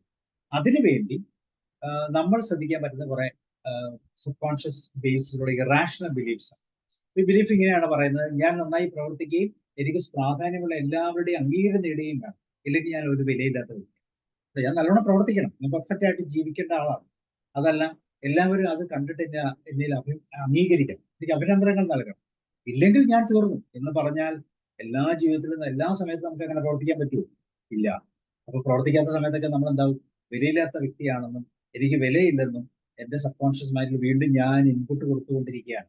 അപ്പൊ നമ്മൾ ചിന്തിക്കുക എല്ലാ സമയത്തൊന്നും എനിക്ക് നല്ലോണം പ്രവർത്തിക്കാൻ പറ്റത്തില്ലെന്നും എല്ലാ കാര്യത്തിലും അഭിനന്ദനങ്ങൾ കിട്ടത്തില്ലെന്നുമുള്ള ഒരു റാഷണൽ ബിലീഫിലേക്ക് നമ്മൾ മാറണം. ഇത് ബിലീഫ് നമ്പർ 1 ആണ്. ബിലീഫ് നമ്പർ 2 എന്ന് പറയുന്നത് ഇതാണ്: മറ്റുള്ളവരിനോട് ദയയോടും നീതിയോടും പെരുമാറണം, ഇല്ലെങ്കിൽ ഞാൻ മോശക്കാരൻ.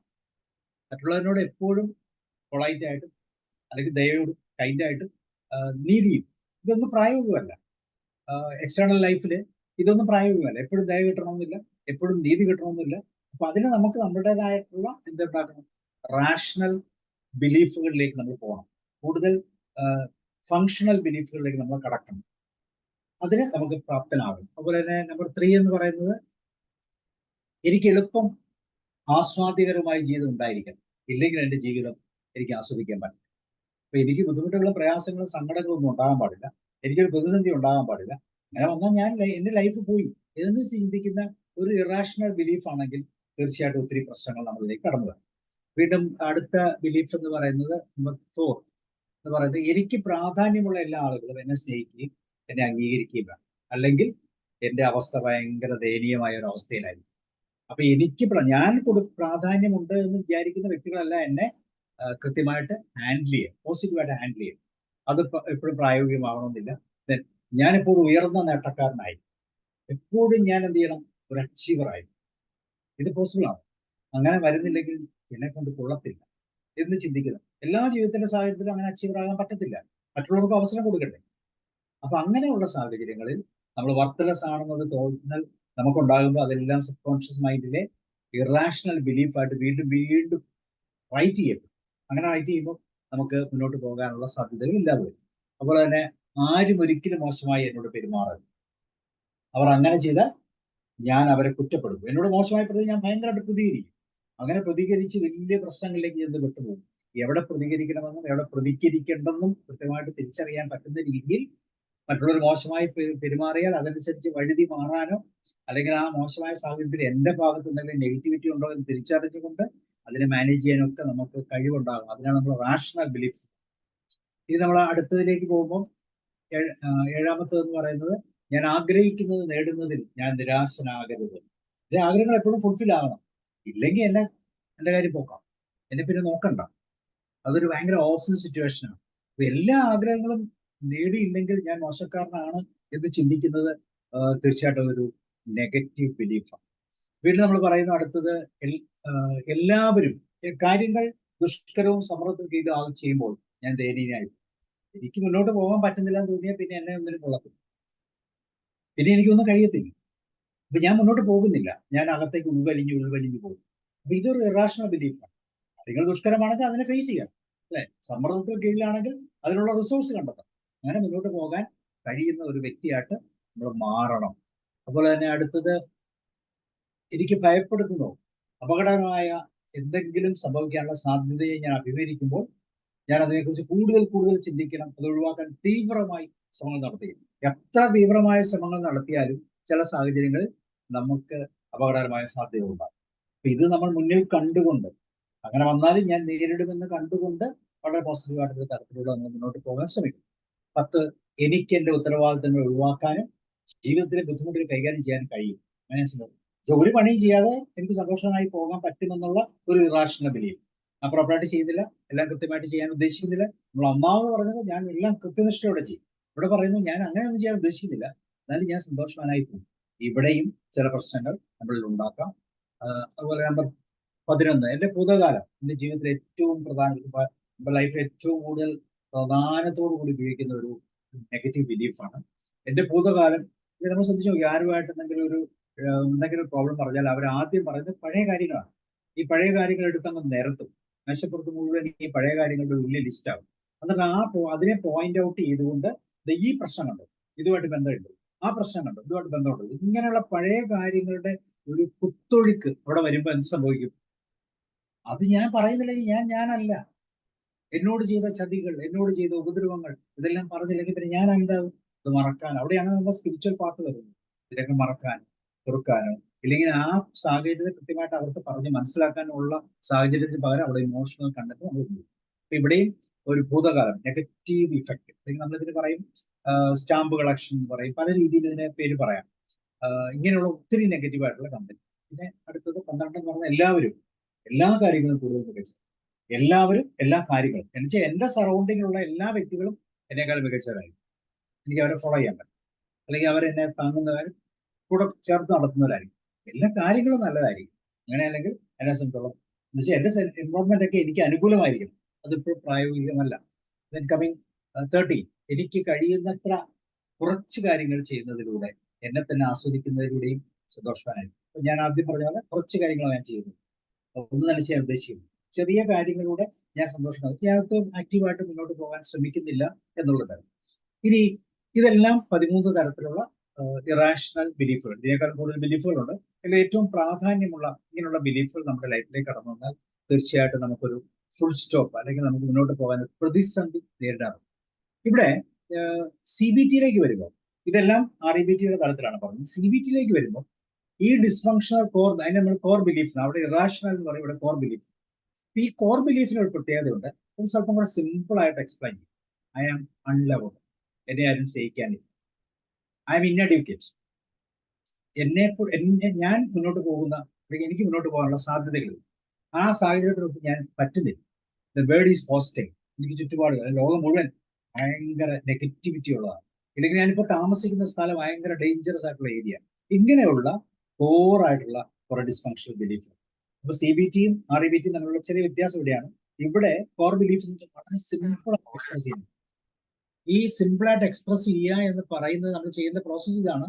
ആ വ്യക്തിയെ സോക്രാറ്റിക് ക്വസ്റ്റ്യനിങ് എന്ന് പറയുന്ന ക്വസ്റ്റ്യനിങ് മെത്തേഡ്, ഞാൻ പറഞ്ഞില്ല പെനട്രേറ്റിംഗ് ആയിട്ടുള്ള ക്വസ്റ്റ്യൻസ്, കറക്റ്റ് മോനെ ഒടിച്ചു കളയുന്ന ക്വസ്റ്റ്യന്റെ ചോദ്യങ്ങളിലൂടെ അവർ അവസാനം പറയും എന്നെ സ്നേഹിക്കാനായിരുന്നു. ആദ്യമൊന്നും അവർ പറയത്തില്ല. അല്ലെങ്കിൽ എനിക്ക് കഴിവില്ലാത്തവൻ, ഞാൻ കഴിവില്ലാത്ത ആളാണ്, ഇല്ലെങ്കിൽ എനിക്ക് മുന്നോട്ട് പോകാനുള്ള കോൺഫിഡൻസ്, ഇങ്ങനെയൊക്കെയുള്ള ചെറിയ ചെറിയ വാക്കുകളിൽ അവസാനം ഈ പറയുന്ന ഡയലോഗ് അവസാനം. അവിടെ നമ്മൾ കോർ ബിലീഫ്, ഇതാണ് CBTയുടെ കോർ ബിലീഫ്. അപ്പൊ ഇങ്ങനെയുള്ള കോർ ബിലീഫിലേക്ക് എത്തിക്കാൻ വേണ്ടി ഇങ്ങനെയുള്ള ചോദ്യത്തിലൂടെ, അവിടെയാണ് നമ്മൾ D എന്ന് പറയുന്ന പാർട്ട് ചെയ്യുന്നത്. ഇവിടെ നമുക്ക് സ്പിരിച്വൽ അപ്ലൈ ചെയ്യാം. അതുപോലെ നമുക്ക് എന്താണോ നമ്മുടെ റിസോഴ്സ് നമ്മുടെ കയ്യിലുള്ള അതെല്ലാം ഉപയോഗിച്ചുകൊണ്ട് അവരുടെ യഥാർത്ഥത്തിലുള്ള കോർ ബിലീഫോ അല്ലെങ്കിൽ ഇറാഷണൽ ബിലീഫിലോ ഏതാണെന്ന് കൃത്യമായിട്ട് കണ്ടെത്താൻ പറ്റുന്ന രീതിയിലേക്ക് നമ്മളവിടെ എത്തിക്കും. വൺസ് ഇത് കണ്ടെത്തി കഴിഞ്ഞാൽ തീർച്ചയായിട്ടും ഈ ബിലീഫ് ഏതൊക്കെ സാഹചര്യങ്ങളിൽ നിന്നുണ്ടാക്കി അതിനെ ഓവർകം ചെയ്യാൻ പറ്റുന്ന ഈ ന്യൂ മെത്തഡോളജീസ്, പുതിയ ഇവന്റുകൾ അല്ലെങ്കിൽ ന്യൂ ബിലീഫ്, ന്യൂ ഓൾട്ടർനേറ്റ് ബിലീഫുകളിലൂടെ നമുക്ക് മുന്നോട്ട് കൊണ്ടുപോകാൻ പറ്റും. ഇനി നമ്മുടെ എക്സാമ്പിളൊക്കെ നമ്മൾ നോക്കിയാൽ പോലെ ഇതുപോലെ ഒരു അഡീഷണൽ ആയിട്ട് ഇന്റർമീഡിയറ്റ് ബിലീഫ് എന്ന് പറഞ്ഞൊരു ബിലീഫ് കൂടെ ഉണ്ട്. അത് CBTയിൽ വരുന്നതാണ്. To be accepted I should always please others. മറ്റുള്ളവരെ പ്ലീസ് ചെയ്താൽ മാത്രമേ എനിക്ക് മുന്നോട്ട് അംഗീകാരം കിട്ടും. നമ്മൾ നോക്കുമ്പോൾ ഇപ്പോൾ ഹേമ കമ്മീഷനൊക്കെ വന്നിട്ടുണ്ട്. അതിനകത്ത് വരുന്ന ഒരു മെയിൻ ക്ലോസ് ഇതാണ്, മറ്റുള്ളവരെ ഞാൻ പ്ലീസ് ചെയ്താൽ മാത്രമേ എനിക്ക് മുന്നോട്ട് പോകാൻ പറ്റൂ.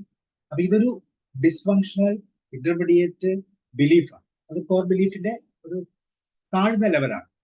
കോർ ബിലീഫ് പിന്നെ എന്താണ്, ഇത് കഴിഞ്ഞ് എല്ലാം കഴിയുമ്പോൾ ഞാൻ ഇനി മുന്നോട്ട് പോകാൻ പറ്റത്തില്ല, ഞാൻ ഗുണമില്ലാത്ത ആളായി മാറി എന്നൊക്കെ പറയുന്ന ഒരു തരത്തിലേക്ക് I should be excellent at everything. എല്ലാ കാര്യത്തിലും ഞാൻ എക്സലന്റ് ആയിരിക്കണം, എന്നാൽ മാത്രമേ എനിക്ക് മുന്നോട്ട് പോകാൻ പറ്റൂ.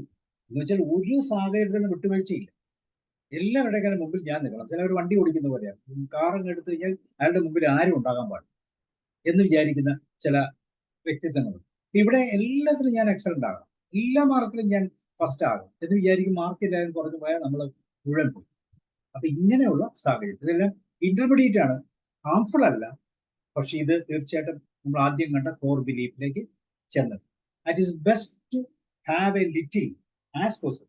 ഏറ്റവും കുറച്ച് ചെയ്യുന്നതാണ് നല്ലത്, ഒന്നിലും ഇടപെടാത്തതാണ് നല്ലത് എന്ന് പറയുന്ന ഒരു ഇന്റർമീഡിയറ്റ് കോർ ബിലീഫ്. അപ്പൊ ഈ കോർ ബിലീഫ് കുറച്ചു പോയി അവസാനം മുന്നോട്ട് പോകാൻ പറ്റാത്ത അവസ്ഥാനം വരുമ്പോൾ ഞാൻ ഒരു ഗുണവും ഇല്ലാത്ത വ്യക്തിയാണെന്ന് നമ്മൾ തന്നെ മുദ്ര കുത്തുന്ന അവസ്ഥ. ഇത് നമ്മൾ ആദ്യം പറഞ്ഞ ആ കേസ് സ്റ്റഡികൾ നോക്കാം, എന്താണ് സംഭവിക്കുന്നത്. നമ്മളൊരു 5 കേസ് സ്റ്റഡികൾ പറഞ്ഞു. എന്റെ സഹപ്രവർത്തകൻ ജോലി സമയത്ത് എത്തിയെങ്കിലും കണ്ടതായി ഭാവിക്കുന്നു. ഇവിടെ ഉണ്ടാകാവുന്ന ഒരു കോൺസിക്വൻസസ് ആങ്കറാണ്. എന്റെ വളരെ സുഹൃത്താണ്, പക്ഷെ അദ്ദേഹം നേരെ വന്നൊരു അഭിവാദ്യം ചെയ്യാൻ പോലും തയ്യാറല്ല, എന്നെ അംഗീകരിക്കുന്നില്ല, അല്ലെങ്കിൽ എന്നെ റിജക്ട് ചെയ്യുക. ഒരുപക്ഷെ ഒരു പ്രാവശ്യമല്ലായിരിക്കും, പല പ്രാവശ്യങ്ങളിൽ നിന്നുണ്ടാകുന്ന സാഹചര്യങ്ങളായിരിക്കും. അപ്പൊ ഇവിടെ ഒരു ഇറാഷണൽ ബിലീഫ് വേണമെങ്കിൽ നമുക്കിവിടെ എക്സാമ്പിളില് ഇറാഷണൽ ബിലീഫ് നമ്പർ 2 ആണെന്ന് നമുക്ക് വേണമെങ്കിൽ ഒന്ന് അസ്യൂം ചെയ്യാം. അതിങ്ങനെയാണ് പറയുന്നത്, മറ്റുള്ളവർ എന്നോട് ദയയോടും നീതിയോട് പെരുമാറണം, ഇല്ലെങ്കിൽ ഞാൻ വളരെ മോശമായ വ്യക്തിയായി. ഈ മോശം വ്യക്തി എന്ന് പറഞ്ഞാൽ എന്താണ്? മോശം വ്യക്തി എന്ന് പറഞ്ഞാൽ ഞാൻ ഇമോഷണലായി മാറി, പ്രതികരിക്കുന്ന വ്യക്തിയായി മാറി, വളരെ മോശമായ രീതിയിൽ ആ ബിഹേവിയറിനെ ആക്ഷനിലേക്ക് എത്തുന്ന വ്യക്തിയായി മാറി. മോശമായി എന്ന് പറഞ്ഞാൽ അതിൻ്റെ അകത്തൊരു തോട്ട് പാർട്ടുണ്ട്, ഒരു ഇമോഷൻ പാർട്ടുണ്ട്, ദെൻ ഒരു ആക്ഷൻ പാർട്ട്. എന്താണ് മോശമാക്കിയത്? ഞാൻ അവനെ കണ്ടാൽ അതും ഇതൊക്കെ ചെയ്യും എന്ന് പറയാം. അപ്പൊ ഇങ്ങനെ വരുന്ന ഒരു എന്താ പറയുന്ന ഒരു ബിലീഫിലേക്ക് നമ്പർ 2, ഇത് ഞാൻ എന്റെ കോൺസെപ്റ്റിൽ പറഞ്ഞത് മാത്രം, മറ്റുള്ളവർ നോക്കുമ്പോൾ അവരുടെ സബ്ജക്റ്റീവ് വ്യൂവില് ഒരുപക്ഷെ ഈ പറയുന്ന ബിലീഫ് അതാകണമെന്നില്ല, കോർ ബിലീഫ് ആകും. നമ്മൾ കണ്ട 13 ബിലീഫുകൾ ഏതെങ്കിലും ഒക്കെ ആകും. അപ്പൊ ഒരു ബിലീഫിന്റെ എക്സാമ്പിൾ ഞാനിങ്ങനെ പറഞ്ഞു മാത്രം. അപ്പൊ ഇവിടെ എന്താണ് ആങ്കർ ആണ് ഉണ്ടാകുന്നത്. ആങ്കർ മാത്രമല്ല, സാഡ്നെസ്സും ഉണ്ടാകാം. That depends. കാരണം പല പ്രാവശ്യം ചെയ്തു കഴിഞ്ഞാൽ അത് ആങ്കറായി മാറാം. അതേസമയം ആദ്യത്തെ പ്രാവശ്യം രണ്ടാമത്തെ പ്രാവശ്യം ആണെങ്കിൽ സങ്കടമാകും. ഈ സങ്കടത്തിന് മറ്റൊരു വേർഷനാണ് ആങ്കർ. അപ്പം ഇമോഷന്റെ ഹയർ ഡിഗ്രിയിലേക്ക് ട്രാൻസ്ഫർ ചെയ്യുക. അപ്പൊ ഇവിടെ ആങ്കർ ആണ് എന്നുവെച്ചാൽ പല പ്രാവശ്യം ഇത് ആവർത്തിക്കപ്പെടും, പ്രത്യേകിച്ച് ചില ദിവസം. ഇവിടെ ഡി എന്താണ്?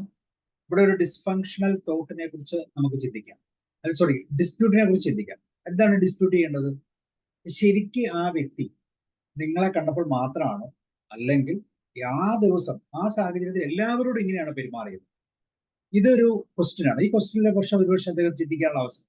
അപ്പൊ അദ്ദേഹം മറ്റുള്ളവരോട് ചോദിക്കും, അയാൾ അല്ല, ആ തിങ്കളാഴ്ച ദിവസം അയാൾ വീട്ടിൽ നിന്ന് വരും ഇങ്ങനെയായിരിക്കും. ഒരുപക്ഷെ അദ്ദേഹം ദൂരെ നിന്ന് വരുന്നതായിരിക്കാം, പല പല കാരണം. ഇനി ഇങ്ങനെ ഒരു കൺക്ലൂഷനിലേക്ക് നമുക്ക് എത്താം. ഇപ്പൊ ഡി ഒരു ഓപ്ഷൻ കൊടുക്കാം. ഇനി അതല്ല, അദ്ദേഹത്തിന്റെ വീട്ടിലുള്ള പ്രശ്നം, ഒരുപക്ഷെ അദ്ദേഹം വന്ന യാത്രയുടെ പ്രശ്നം, ലേറ്റ് ആയ പ്രശ്നം, അദ്ദേഹം വന്നപ്പോൾ ലേറ്റ് ആയതുകൊണ്ടാണോ അങ്ങനെ ഫീൽ ചെയ്തത്, അങ്ങനെയാകാം. ഇല്ലെങ്കിൽ ഇനി നമ്മൾ പേഴ്സണലൈസ് ചെയ്യാം, ഞാൻ എന്തെങ്കിലും പറഞ്ഞത് കൊണ്ടാണോ, എന്റെ സ്വഭാവത്തിന് എന്തെങ്കിലും പ്രത്യേകത കൊണ്ടോ, ഒരുപക്ഷെ ഇതിനു മുമ്പ് അങ്ങനെ വന്നപ്പോഴത്തേക്കും നിങ്ങൾ പഞ്ച്വലല്ല എന്നൊക്കെ പറഞ്ഞ് നമ്മൾ കളിയാക്കിയത് കൊണ്ടാണോ, അല്ലെങ്കിൽ ആ കളിയാക്കൽ അദ്ദേഹത്തിന് ഫീൽ ചെയ്തുകൊണ്ടാണോ, ഇങ്ങനെ പലതരത്തിലുള്ള ഡിസ്പ്യൂട്ടുകൾ ഏത് കോർ ബിലീഫിന് നമുക്ക് കൊണ്ടുവരാം. കോർ ബിലീഫ് അതാണ്. കാരണം എന്നോട് നല്ല രീതിയിൽ പെരുമാറുന്നില്ലെങ്കിൽ ഞാൻ തീർച്ചയായിട്ടും മോശക്കാരനായി, എനിക്കത് ഭയങ്കര സങ്കടമാണ്. അത് സങ്കടത്തിന്റെ ഫലത്തിൽ നിന്ന് ആങ്കറിലേക്ക് മാറാം. ഇനി ഇതിന് കറസ്പോണ്ടിങ് ആയിട്ടുള്ള ഒരു ന്യൂ ബിലീഫിലേക്ക് നമുക്ക് എത്തി. ഇത്രയും കാര്യങ്ങൾ പറയാം. അദ്ദേഹത്തിന്റെ വീട്ടിൽ നിന്ന് വന്നപ്പോൾ ഉണ്ടാകുന്ന പ്രശ്നങ്ങൾ ഉണ്ടാകാം, ഇല്ലെങ്കിൽ ലേറ്റ് ആയി വന്നുകൊണ്ടാകാം, ഇതില്ലെങ്കിൽ എല്ലാവരോടും ആ ഒരു ദിവസം രീതിയിൽ അങ്ങനെയാകാം, ഇല്ലെങ്കിൽ അദ്ദേഹത്തിന് ശാരീരികമായി എന്തെങ്കിലും അസ്വസ്ഥതകളോ പ്രഷർ കൂടുതലോ പ്രഷർ കുറവോ ഇങ്ങനെയൊക്കെയുള്ള പ്രശ്നങ്ങൾ ഉണ്ടായത്. ഇങ്ങനെയുള്ള പലതരത്തിലുള്ള ഡിസ്പ്യൂട്ടുകളിൽ നിന്ന് തീർച്ചയായിട്ടും പുതിയ ഒരു ബിലീഫിലേക്ക് ആ വ്യക്തിയെ ഫിസിക്കലി ചില പ്രശ്നങ്ങളുള്ള ആളാണ്, അല്ലെങ്കിൽ അയാൾ തിങ്കളാഴ്ച ദിവസം അയാളുടെ ഡീൽ ചെയ്യുന്നത് ശ്രദ്ധിക്കണം. കാരണം തിങ്കളാഴ്ച പൊതുവെ അദ്ദേഹം എപ്പോഴും ഒരു ഓട് മൂഡിലായിരിക്കും എന്നൊക്കെ രീതിയിലുള്ള ഒരു ഡിസ്പ്യൂട്ട് കൃത്യമായിട്ട് കൊടുത്ത് അതിന് കറസ്പോണ്ടിങ് ആയിട്ട് ആ വ്യക്തിയെ ഡീൽ ചെയ്യുന്ന പുതിയൊരു ബിലീഫിലേക്ക് ആ വ്യക്തിക്ക് ഒരു ബിലീഫ് നമുക്ക് ഡെവലപ്പ് ചെയ്ത് കൊടുക്കാം. അതുപോലെ തന്നെ അടുത്ത വ്യക്തി നമ്പർ 2 എന്ന് പറഞ്ഞ ഇതാണ്, സഹപ്രവർത്തകമായുള്ള സൗഹൃദത്തിലാണ്, അദ്ദേഹം പാർട്ടി നടത്തുന്നു, എന്നെ ക്ഷണിക്കുന്നില്ല. അപ്പൊ ഇവിടെ നമുക്ക് ഡിസ്പ്യൂട്ട് ചെയ്യാം. ഒരു ബിലീഫ് 6-ലാണ് ഞാനത് കോട്ട് ചെയ്തിരിക്കുന്നത്. ഈ സാഡ്നെസ് ആണ് പുള്ളിക്ക് ഫീൽ ചെയ്യുന്നത്. ഇദ്ദേഹത്തെ ഡിസ്പ്യൂട്ട് ചെയ്യുമ്പോഴത്തേക്കും സത്യത്തിൽ നിങ്ങളെ മാത്രം വിളിച്ചതാണോ, അതോ നിങ്ങളെ വിളിച്ചിട്ട് വിട്ടുപോയതാണോ, പല പ്രാവശ്യം വിളിച്ചിട്ട് നിങ്ങൾ എടുക്കാത്തതാണോ എന്നൊക്കെ നമുക്ക് ചിന്തിക്കാം. ഇപ്പൊ എന്റെ ലൈഫിൽ എനിക്ക് 2 വളരെ വിലയേറിയ എക്സാമ്പിൾ. എനിക്ക് വളരെ പേഴ്സണലി ബന്ധമുള്ള ഒരു ഫ്രണ്ടാണ്. അദ്ദേഹത്തിന്റെ 2 മക്കളുടെ വിവാഹത്തിന് അദ്ദേഹം എന്നെ പേഴ്സണലി വിളിച്ചു, ഇൻഡയറക്റ്റ് ആയിട്ട് വിളിച്ചു. എന്റെ ഫാദറിനോട് പറഞ്ഞിട്ട് സാബിനോട് വരാൻ പറയണം എന്നൊക്കെ പറഞ്ഞിട്ടുണ്ട്. പക്ഷെ ഒരിക്കലും എന്നെ ഡയറക്റ്റ് ആയിട്ട് വിളിച്ചിട്ട് എക്സ്ക്യൂസ് പറയുന്നത് വിളിച്ചിട്ട് കിട്ടിയില്ല. നമുക്കറിയാലോ, ഒരു മെസ്സേജ് ഇടും, അല്ലെങ്കിൽ കല്യാണ കുറി ഇടും. പക്ഷെ ഞാൻ ചെയ്ത പ്രോസസ്സ് ശരിക്കും ബുദ്ധിമുട്ടുണ്ടാക്കുന്ന ഒരു ഇവന്റ് ആണ്. മറ്റുള്ളവരുടെ മുമ്പ് എന്തിനാ ഞാൻ പോയത്? ഞാൻ 2 കല്യാണത്തിനും പോയി, 2 പ്രാവശ്യം ഞാൻ ഫുഡ് കഴിച്ചില്ല. പക്ഷെ പോയത് എന്തിനാണ്? എന്റെ സറൗണ്ടിങ്സിനെ ഞാൻ തൃപ്തിപ്പെടുത്തണം. അതേസമയം എന്നെ സംബന്ധിച്ചോളം ഈ 2 കുട്ടികളും എന്നെ കുട്ടിക്കാലം മുതലേ അടുത്തു നടന്ന കുട്ടികളാണ്. അതുകൊണ്ട് ഞാനായിട്ട് ഭയങ്കര ഒരു ഇമോഷണൽ അറ്റാച്ച്. ഒരു പ്രായമായപ്പോൾ അതുണ്ടോ എന്ന് നമ്മൾ നോക്കുന്നില്ല. പക്ഷെ എന്നെ സംബന്ധിച്ചോളം ആ കുട്ടികൾക്ക് നല്ലൊരു ഇമോഷണൽ ബോണ്ടിങ് ഉള്ള കുട്ടിയാണ്. അപ്പൊ അതുകൊണ്ട് എന്ത് പറ്റും, ആ 2 കുട്ടികളെ വിവാഹത്തിന് ഞാൻ പോയി. ഞാൻ എന്റേതായ രീതിയിലുള്ള എല്ലാ കാര്യങ്ങളും അവിടെ ചെയ്തു. ഞാൻ തിരിച്ചു വന്നു. എനിക്ക് യാതൊരു ബുദ്ധിമുട്ടില്ല. എങ്ങനെയാണ് എന്റെ ആ ആങ്കറോ സാഡ്നെസ്സോ ഒക്കെ മാറ്റിയത്? വിളിച്ചില്ലെങ്കിൽ പോലും വിളിച്ച് പോകേണ്ട ഒരു കാര്യമായതുകൊണ്ട് ഞാൻ അവിടെ. ഒരുപക്ഷെ അദ്ദേഹം എനിക്ക് വേണ്ടി ഒരു ഫുഡ് പ്രൊവൈഡ് ചെയ്തിട്ടില്ലെങ്കിൽ ഞാൻ അതിന് ഡിസ്റ്റർബൻസ് ഉണ്ടാക്കും. അപ്പൊ വളരെ പോസിറ്റീവായിട്ടുള്ള ഒരു തീരുമാനം ഞാൻ അവിടെ ഉപയോഗിച്ചു. ഇതുപോലെ എത്രയോ സാഹചര്യങ്ങൾ, പലപ്പോഴും വിവാഹത്തിന് വിളിച്ചിട്ടില്ല, എന്താ പറയുക, ഹൗസ് വാമിങ്ങിന് വിളിച്ചിട്ടില്ല എന്നൊക്കെ പറഞ്ഞ് ഭയങ്കര പരാതി, അല്ലെങ്കിൽ ബർത്ത്ഡേക്ക് വേണ്ട രീതിയിൽ ട്രീറ്റ് ചെയ്തില്ല എന്നൊക്കെ പറയും. അപ്പോൾ പല പല കാരണങ്ങളാണ്. ഒരു വിവാഹം നടക്കുമ്പോൾ അറിയാലോ എന്തൊക്കെയോ കാര്യങ്ങളുണ്ട്. അപ്പൊ ആ സാഹചര്യങ്ങളിൽ നിന്ന് വിട്ടുപോയതാകാം, ചിലപ്പോൾ മനസ്സിൽ ഗ്രറ്റ് ഉണ്ടോ അങ്ങനെ സംഭവിച്ചതാകാം. ഓക്കെ, എന്താണേലും ഇവിടെ നമുക്ക് ഡിസ്പ്യൂട്ട് ചെയ്യാൻ ഒത്തിരി വശങ്ങളുണ്ട്. അങ്ങനത്തെ ഡിസ്പ്യൂട്ട് ഉപയോഗിച്ച് പുതിയൊരു ഇതിലേക്ക് വന്നു. ഞാൻ അദ്ദേഹത്തെ കണ്ടപ്പോൾ ഞാൻ പറഞ്ഞു, എന്നെ കല്യാണത്തിൽ വിളിച്ചില്ലെങ്കിൽ ഞാൻ വന്നു കിട്ടോ. അപ്പൊ പുള്ളി വേറൊരു എക്സ്ക്യൂസ് പറഞ്ഞു. അപ്പൊ ഞാൻ പറയുന്നതാണ്, നമുക്ക് ഇതുപോലത്തെ ഡിസ്പ്യൂട്ടിങ് സാധ്യതകൾ യൂസ് ചെയ്യാം. അത് മറ്റൊരാൾക്ക് ഇത് കൃത്യമായിട്ട് വിവാഹം വാർഷികമോ അല്ലെങ്കിൽ ബർത്ത്ഡേ ഒക്കെ പലപ്പോഴും മറന്നുപോകും. അങ്ങനെ വരുമ്പോഴത്തേക്കും നമ്മളെ ഇൻവൈറ്റ് ചെയ്യുന്നില്ല എന്ന് തോന്നിയാൽ നമ്മൾ ചെയ്യേണ്ട പ്രോസസ് എന്താണ്? അവരെ അഡ്വാൻസ് ആയിട്ട് പറയുക, എന്റെ വെഡിങ് ആനിവേഴ്സറി ആണ്, അല്ലെങ്കിൽ എന്റെ ബർത്ത്ഡേ ആണ്, വേണ്ട രീതിയിൽ പരിഗണിച്ചോണം എന്ന് പറയുന്നതാണോ, അതോ വിളിക്കാതിരിക്കുകയോ ഗിഫ്റ്റ് തരാതിരിക്കുകയും ചെയ്ത് കരയുന്നതും ഇമോഷണൽ ആകുന്നതാണോ നല്ലത്? ഇതാണ് ഡിസ്പ്യൂട്ട് എന്ന് പറയുന്ന തലം. നമ്മുടെ കോർ ബിലീഫിനെ നമ്മൾ ഡിസ്പ്യൂട്ട് ചെയ്ത് അതിന് പോസിറ്റീവായിട്ട് നമ്മൾ കൊണ്ടുവരാം. ഇനി അതിന്റെ അടുത്ത നമ്പർ 3-ാമത്തെ ആള്, സാമ്പത്തിക ബുദ്ധിമുട്ടുള്ള നിങ്ങളുടെ കസിൻ നിങ്ങളുടെ വിവാഹത്തിന് ഒരുക്കങ്ങളൊക്കെ നടത്തുന്നു. തീർച്ചയായിട്ടും നമ്മൾ സഹായിക്കണം എന്ന് വിചാരിച്ചതാണ്, സഹായിക്കാനുള്ള കടമയുണ്ട്. പക്ഷെ അവർ നമ്മളോട് ചോദിക്കുന്നില്ല, മറ്റൊരു ഫ്രണ്ടിനോട് ചോദിക്കും. അപ്പൊ ഇവിടെ എങ്ങനെ ഡിസ്പ്യൂട്ട് ചെയ്യാം? ഒരുപക്ഷെ നമ്മുടെ സാമ്പത്തിക ബുദ്ധിമുട്ട് അറിഞ്ഞുകൊണ്ടാകാം, ഇല്ലെങ്കിൽ ഇതിനേക്കാളും വലിയൊരു ഓഫർ ആയിരിക്കും അവർ തന്നത്. ഒരു 2 വർഷത്തെ ഗ്യാപ്പില് ഒരു ഇത്ര ലക്ഷം രൂപ ആ വ്യക്തി കൊടുത്തു കാണും, ഇല്ലെങ്കിൽ അവർ നേരത്തെ ചോദിച്ചു കാണും. ഇത് പല പല കാരണങ്ങളുണ്ട്. അപ്പൊ ഇങ്ങനെയുള്ള സാഹചര്യങ്ങൾ, ആ സാഹചര്യങ്ങൾക്ക് അനുകൂലമായ രീതിയിൽ അതിനെ ഡിസ്പ്യൂട്ട് ചെയ്ത് അപ്പൊ അടുത്ത എന്താണ് പുതിയ ബിലീഫിലേക്ക് പോകുന്നത്. അപ്പൊ കല്യാണത്തിന് എല്ലാം റെഡി, എല്ലാ കാര്യങ്ങളും റെഡിയായോ, സാമ്പത്തികമൊക്കെ ചെയ്തോ, എവിടുന്ന് കിട്ടി, അപ്പൊ ഫ്രണ്ടിൽ നിന്ന് ചോദിച്ചല്ലേ, ഓക്കെ ഇനി എന്തെങ്കിലും ആവശ്യമുണ്ടെങ്കിൽ തീർച്ചയായിട്ടും എന്നോട് ചോദിക്കണം എന്ന് പറഞ്ഞ് ആ പ്രശ്നത്തെ ഡൈല്യൂട്ട് ചെയ്യാൻ, ഡിസ്പ്യൂട്ട് ചെയ്യാൻ നമുക്ക് പറ്റും. ഇല്ലെങ്കിൽ എന്ത് പറ്റും, അതിഭയങ്കരമായ ആൻസൈറ്റി, എന്നോട് ചോദിച്ചില്ല, മോശമായി പോയി, പക്ഷെ ഇങ്ങനെ ചെയ്യാവൂ, ഇനി ഇങ്ങനെയുള്ള സാഹചര്യങ്ങൾ മോശം, മറ്റുള്ളവർ കണ്ടാൽ എന്ത് വിചാരിക്കും, ഇങ്ങനെയുള്ള മറ്റുള്ളവർ അറിഞ്ഞാൽ എന്ത് സംഭവിക്കും, ഇവിടെയാണ് ആൻസൈറ്റി റോൾ വരുന്നത്. ഇങ്ങനെയുള്ള സാഹചര്യങ്ങളിലൂടെയൊക്കെ ഇത് കടന്നു പോകും. ഇവിടെ നമ്മൾ അടുത്തൊരു എക്സാമ്പിൾ നോക്കിയാൽ, ഞാൻ അറിയാൻ പാടില്ലാത്ത ഒരു കാര്യം ചെയ്യാൻ എന്നോട് ആവശ്യം, എനിക്ക് ആ കാര്യത്തെക്കുറിച്ച് ഒരു കൃത്യമായ അറിവുമില്ല, എനിക്ക് പ്രാക്ടീസും ഇല്ല, ഒരു പ്രാക്ടിക്കൽ എക്സ്പീരിയൻസ് ഇല്ല. ഈ സാഹചര്യത്തെ നമ്മൾ എങ്ങനെ മാനേജ് ചെയ്യും? ഇവിടെ AR2 എന്ന് പറയുന്ന ഒരു കോർ ബിലീഫിലേക്കാണ് നമ്മൾ പോകുന്നത്. പക്ഷേ AR2 നമ്മൾ വായിച്ചെന്ന് തോന്നുന്നു. യെസ്, നീതിയോട് പെരുമാറണം അല്ലെങ്കിൽ മോശമായി കാണും എന്ന് പറയുന്ന ആ ഒരു, കാരണം എനിക്ക് അറിയില്ലാത്തൊരു കാര്യം എന്നോട് നിർബന്ധിച്ചു കഴിഞ്ഞാൽ ഞാൻ എന്ത് ചെയ്യും? അപ്പൊ ഇവിടെ എനിക്ക് വരുന്ന ഒരു ഫിയർ ആണ്. അങ്ങനെ ഒരു ഫിയർ എന്നിലേക്ക് കടന്നു വന്നു കഴിഞ്ഞാൽ ഞാൻ എന്ത് ചെയ്യണം? ആകെ ഡിസ്റ്റർബ്ഡ് ആവും. അപ്പൊ ഇവിടെ നമ്മൾ എങ്ങനെ അതിനെ ഡിസ്പ്യൂട്ട് ചെയ്യാം, ആ സാഹചര്യത്തെ എങ്ങനെ ഡിസ്പ്യൂട്ട് ചെയ്യാം. അപ്പൊ നമ്മൾ വേറൊരാളുടെ കൂടെ അസോസിയേറ്റ്, എനിക്ക് ഒരാളെ കൂടെ തരും, ഞങ്ങൾ മൂന്നുപേരും കൂടെ ചെയ്തോളാം, അല്ലെങ്കിൽ രണ്ടുപേരും ചെയ്തോളാം, അല്ലെങ്കിൽ ഞങ്ങൾ കൂട്ടി ചെയ്യാം, എനിക്ക് അത്ര പരിജ്ഞാനമില്ലെന്ന് പറയാം, അല്ലെങ്കിൽ എക്സ്പേർട്ട് ആയിട്ടുള്ള വ്യക്തിയെ നമുക്ക് വിളിച്ചു വരുത്താം. ഇങ്ങനെയൊക്കെ നമുക്ക് ഡിസ്പ്യൂട്ട് ചെയ്യാം. ആ സാഹചര്യത്തിന് പറ്റുന്ന രീതിയിൽ ഒരു എന്താ പറയുക, റിസോഴ്സ് ഉണ്ടാക്കാൻ നമുക്ക് യത്നിക്കാം. അതിന് പകരം നമ്മൾ പേടിയാണ്, എനിക്ക് ബുദ്ധിമുട്ടില്ലെന്നൊക്കെ പറഞ്ഞ് നമ്മൾ ഒളിച്ചോടിയാൻ പറ്റും. പക്ഷെ അവിടെ ഒരു എമർജൻസി സിറ്റുവേഷൻ, അല്ലെങ്കിൽ ഇങ്ങനത്തെ വ്യക്തി, ഈ വ്യക്തിയിൽ നിന്ന് ഇങ്ങനത്തെ സാഹചര്യം ഉണ്ടാകാൻ സാധ്യതയുണ്ട് എന്ന് വിചാരിച്ചുകൊണ്ട് വളരെ ശ്രദ്ധയോട് കൂടിയിട്ടുള്ള ഒരു പ്ലാനിങ് നമ്മൾ നടത്തും. ഇതാണ് അതിന്റെ ന്യൂ വേർഷൻ എന്ന് പറയുന്നത്. പിന്നെ നമ്മൾ പറയുന്ന അടുത്ത മധ്യസ്ഥ ശ്രമം പാഴായിപ്പോയി, സാധിച്ചില്ല. ഇവിടെ നമ്മൾ IR8 എന്ന് പറയുന്ന 8ാമത്തെ ഡിസ്ഫങ്ഷണൽ തോട്ടിലേക്കാണ് നമ്മൾ ചെല്ലുന്നത്. 8ാമത്തെ തോട്ട് എന്ന് പറയുന്നത് ഇതാണ്: കാര്യങ്ങൾ ദുഷ്കരവും സമ്മർദ്ദം കീഴിലാകുകയും ചെയ്യുമ്പോൾ ഞാൻ ദയനീയനായി മാറപ്പെടും. അപ്പൊ എനിക്കൊരു കാര്യം ചെയ്യാൻ പറ്റുന്നില്ല എന്നൊരു തോന്നൽ എന്റെ ജീവിതത്തിലേക്ക് കടന്നു വന്നാൽ പിന്നെ എനിക്ക് പറ്റില്ല, ഈ മധ്യസ്ഥാനം ചെയ്യാൻ പറ്റിയില്ല, മധ്യസ്ഥനായിട്ട് അവരെന്നെ നിയമിച്ചു, പക്ഷെ എനിക്ക് ചെയ്യാൻ പറ്റില്ല. അതോടുകൂടി ഞാൻ ഞാൻ ലജ്ജിക്കുകയാണ് ചെയ്യുന്നത്. ഒരു എംബറാസ്മെന്റ് ആണ് എന്റെ ജീവിതത്തിലേക്ക് വരുന്നത്, എനിക്കൊരു നാണക്കേടാണ്. പക്ഷെ നാണക്കേടിന്റെ ആവശ്യമുണ്ടോ?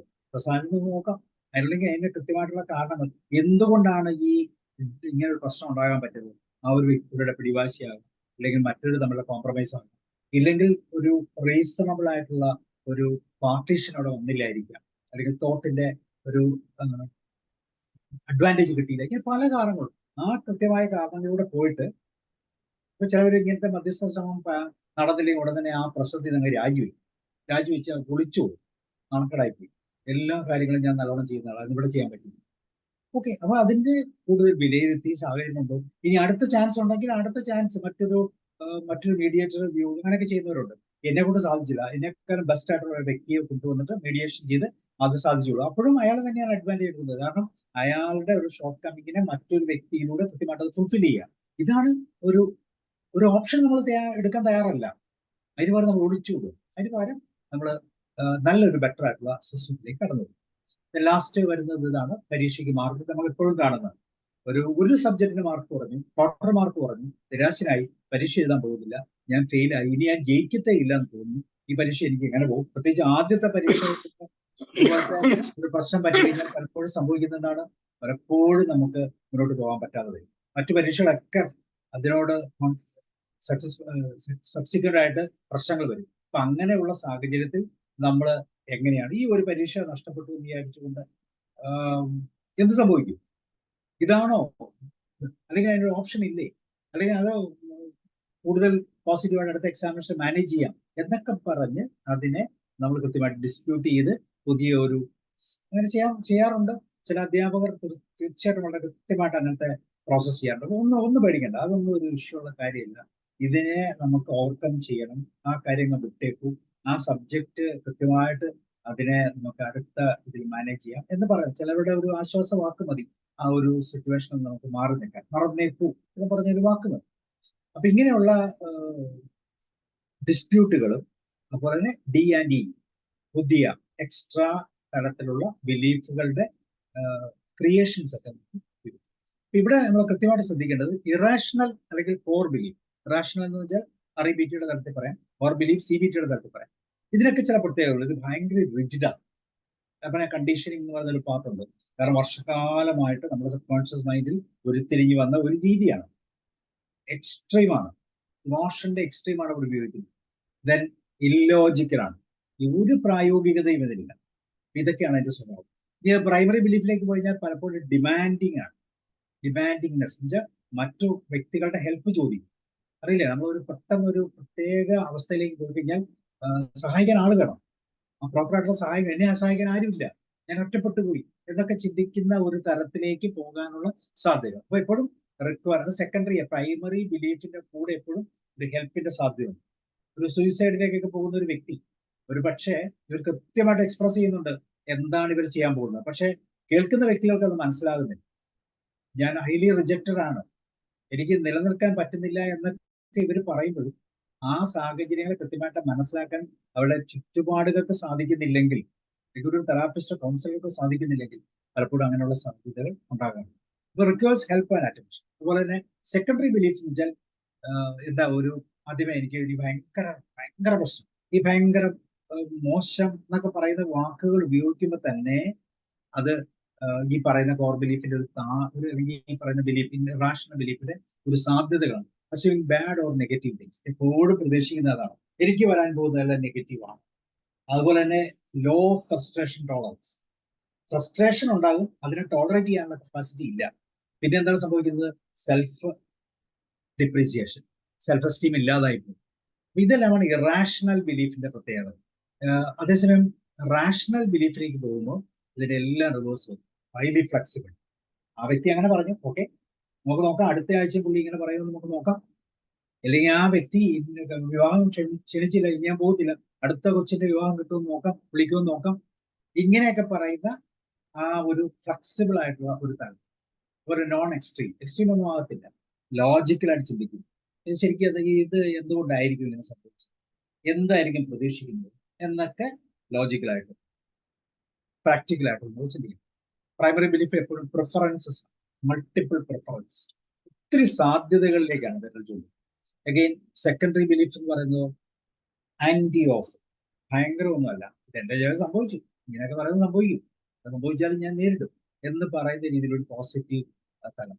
ഹൈ ഫ്രസ്ട്രേഷൻ ടോളറൻസ്, നമുക്ക് നിരാശയുടെ സാധ്യത വന്നാൽ, ഫ്രസ്ട്രേഷൻ വന്നാലും ഒക്കെ അതിനെ ടോളറേറ്റ് ചെയ്യാനുള്ള ആ level, high power. Self acceptance, അതുപോലെ അക്സെപ്റ്റൻസ് ഓഫ് അതേഴ്സ്. നമ്മൾ സ്പിരിച്വൽ റോൾ പറഞ്ഞില്ല, സ്പിരിച്വൽ പോയിന്റ്സ് എല്ലാം ഇവിടെ കൃത്യമായിട്ട് റാഷണൽ ബിലീഫിലൂടെ കടന്നു. അതിന്റെ ആനുകൂല്യങ്ങൾ എവിടെയാണ് ആ സ്പിരിച്വൽ കവർ കൊടുക്കേണ്ടത്, ഏത് തലത്തിലാണ് കവർ കൊടുക്കേണ്ടത്, ലവിലാണോ, കൈൻഡ്നെസ്സിലാണോ, എംപതിയിലാണോ, ഗ്രാറ്റിറ്റ്യൂഡ്, ഫോർഗിവ്നെസ്, എവിടെയാണ് കൃത്യമായിട്ട് നമ്മൾ കൊടുക്കേണ്ടത്, കൃത്യമായിട്ട് ഐഡന്റിഫൈ ചെയ്ത് പറ്റുന്ന രീതിയിലാണ് നമ്മുടെ റാഷണൽ ബിലീഫ്. ദെൻ ഫൈനലി അപ്പൊ നമ്മൾ നോക്കുമ്പോൾ ABCD എന്ന് പറയുന്ന ആ തരത്തിൽ ABCDE, that is A and C, ഇത് നമുക്ക് എപ്പോഴും വിസിബിൾ ആണ്. B എന്ന് പറയുന്നത് തീർച്ചയായിട്ടും ആഴത്തിൽ ചെകഞ്ഞു നോക്കിയാലും മനസ്സിലാവും എന്ത് കോർ ബിലീഫാണ് അല്ലെങ്കിൽ എന്ത് ഇറാഷണൽ ബിലീഫ് നമ്മൾ ഈ കോൺസിക്വൻസിലേക്ക് നയിച്ചത്. ഓക്കെ, അപ്പുറ സൈഡ് നെഗറ്റീവ് ആണ്, വളരെ മോശമായ അവസ്ഥയാണ്, എങ്കിൽ പോലും എന്ത് ബിലീഫാണ് അല്ലെങ്കിൽ ഏത് രീതിയിലുള്ള ചിന്തകളാണ് എന്നെ ഈ കോൺസിക്വൻസിലേക്ക് കൊണ്ടെത്തിച്ചത്, ഇത് മനസ്സിലാക്കാൻ വേണ്ടി ഡിസ്പ്യൂട്ടുകൾ, അത് ഒരു പക്ഷേ നമുക്ക് തന്നെ ഡിസ്പ്യൂട്ട് ചെയ്യാം. തീർച്ചയായിട്ടും നമ്മൾ നല്ല പവർഫുൾ, നമ്മൾ ആദ്യം പറഞ്ഞില്ലേ, റാഷണൽ ബിലീഫിന്റെ തലത്തിൽ നമുക്കുണ്ടെങ്കിൽ പ്രിഫറൻസസ് താല്പര്യമുള്ള ആളാണ്, ഫ്ലെക്സിബിൾ ഉള്ള ആളാണ്, നോൺ എക്സ്ട്രീം ആണ്, അല്ലെങ്കിൽ പ്രാക്ടിക്കൽ ലോജിക്കൽ തിങ്കിങ് ഉള്ള വ്യക്തിയാണെങ്കിൽ തീർച്ചയായിട്ടും നമുക്കതൊക്കെ പ്രൊവൈഡ് ചെയ്യാൻ പറ്റും. തീർച്ചയായിട്ടും നമുക്ക് ആ സാധ്യതകളിലേക്ക് കടന്നു പോകാം. അപ്പൊ ഇങ്ങനെയുള്ള ഒരു സാധ്യത നമ്മൾ, അപ്പൊ ഇവിടെ നമ്മൾ once again what is ABC model എന്ന് ചോദിച്ചാൽ, A is the activating event. What happened that triggered you to your negative thought. ബിലീഫിലേക്ക് വരുന്ന നെഗറ്റീവ് തോട്ടാണ്. നമ്മുടെ മുമ്പിൽ നിൽക്കുന്ന ഏതൊരു സാഹചര്യവും ഏത് നെഗറ്റീവ് തോട്ടിലേക്കാണ് നമ്മളെ കൊണ്ടെത്തിച്ചത്, അല്ലെങ്കിൽ നമ്മളെ നെഗറ്റീവ് തോട്ടിലേക്ക്, എനിക്ക് സന്തോഷകരമല്ലാത്ത ഒരു അനുഭവം തന്ന ഇൻസിഡന്റ് എന്താണ്, സാഹചര്യം എന്താണ്, വ്യക്തി ആരാണ്, എൻവയോൺമെന്റ് എന്താണ്, കൃത്യമായിട്ട് നമ്മൾ മനസ്സിലാക്കും. രണ്ടാമത്തെ പാർട്ട് B അല്ല, consequences. What was the result of your belief. ഇപ്പൊ നമ്മൾ ബിലീഫ് എന്ന് വെച്ചാൽ നമ്മുടെ തോട്ട്, നെഗറ്റീവ് തോട്ടാണ്. അപ്പൊ ഈ നെഗറ്റീവ് തോട്ടിൽ നിന്ന് നമുക്ക് കിട്ടുന്ന റിസൾട്ട്, ഞാൻ എത്ര മോശമായിട്ടാണ് പോയി, എത്ര ഡിഗ്രി വരെ ഞാൻ പോയി, ഞാൻ ദേഷ്യത്തിലാണോ, പകയിലാണോ, വിദ്വേഷത്തിലാണോ, അതോ ഞാൻ സാഡ് എന്ന് പറയുന്ന അവസ്ഥയിലാണോ, ബ്ലെയിമിലാണോ, റിജക്റ്റഡ് ആണോ, അതല്ലെങ്കിൽ നമ്മൾ എന്താ പറയുന്നത് ബേസ്ലെസ് ആയിട്ട് നിൽക്കുന്ന ഒരു അവസ്ഥയിലാണോ, എംബറാസ്മെന്റിലാണോ, ഫിയറിലാണോ, ആങ്സൈറ്റിയിലാണോ, ഡിപ്രഷനിലാണോ, ഇതൊക്കെ നമുക്ക് കൃത്യമായിട്ട് ചെയ്യാം. ഈ ഒരു ഇൻസിഡന്റ് എന്നെ എവിടെ കൊണ്ടാകും, ഏത് സാഹചര്യത്തിൽ കൊണ്ട് എത്തിച്ചു, അത് കൃത്യമായിട്ട് നമുക്ക് അനലൈസ് ചെയ്യാം. ദെൻ കമ്മിങ് ടു ബി എന്ന് പറയുമ്പോൾ എന്താണ്? Believe. What did you think about that? ഈ ഇവന്റ് ഈ നിന്ന് ഈ കോൺസിക്വൻസിലേക്ക് എത്താൻ ഏത് തരത്തിലുള്ള തോട്ട് പ്രോസസ്സാണ് എനിക്കുണ്ടായത്, അല്ലെങ്കിൽ ഏത് തരത്തിലുള്ള ഇനിഷ്യേഷൻസ് ആണ് എനിക്കുണ്ടായത്, അല്ലെങ്കിൽ എന്ത് ക്രിയേറ്റിവിറ്റിയാണ്, നെഗറ്റീവ് ക്രിയേറ്റിവിറ്റി അവിടെ ഉണ്ടായിട്ടുണ്ട്, അതിൽ ഇനിഷ്യേറ്റ് ചെയ്ത് ഇൻക്യുബേറ്റ് ചെയ്ത സാഹചര്യങ്ങൾ എനിക്ക് എന്താണ് എന്ന് മനസ്സിലാക്കാനുള്ള സാഹചര്യം. ദെൻ ഫൈനലി നമ്മൾ ഡി ആൻഡ് ഇയിലേക്ക് പോകും. D is dispute. Is there any evidence? ഞാൻ ആദ്യം പറഞ്ഞ വാർത്താ മാധ്യമങ്ങളിലൊക്കെ കാണുന്ന പോലെ മോനെ ഉടിക്കുന്ന ചോദ്യശരങ്ങളിലൂടെ കൃത്യമായിട്ട് ആൻസർ. ഡിസ്പ്യൂട്ട്.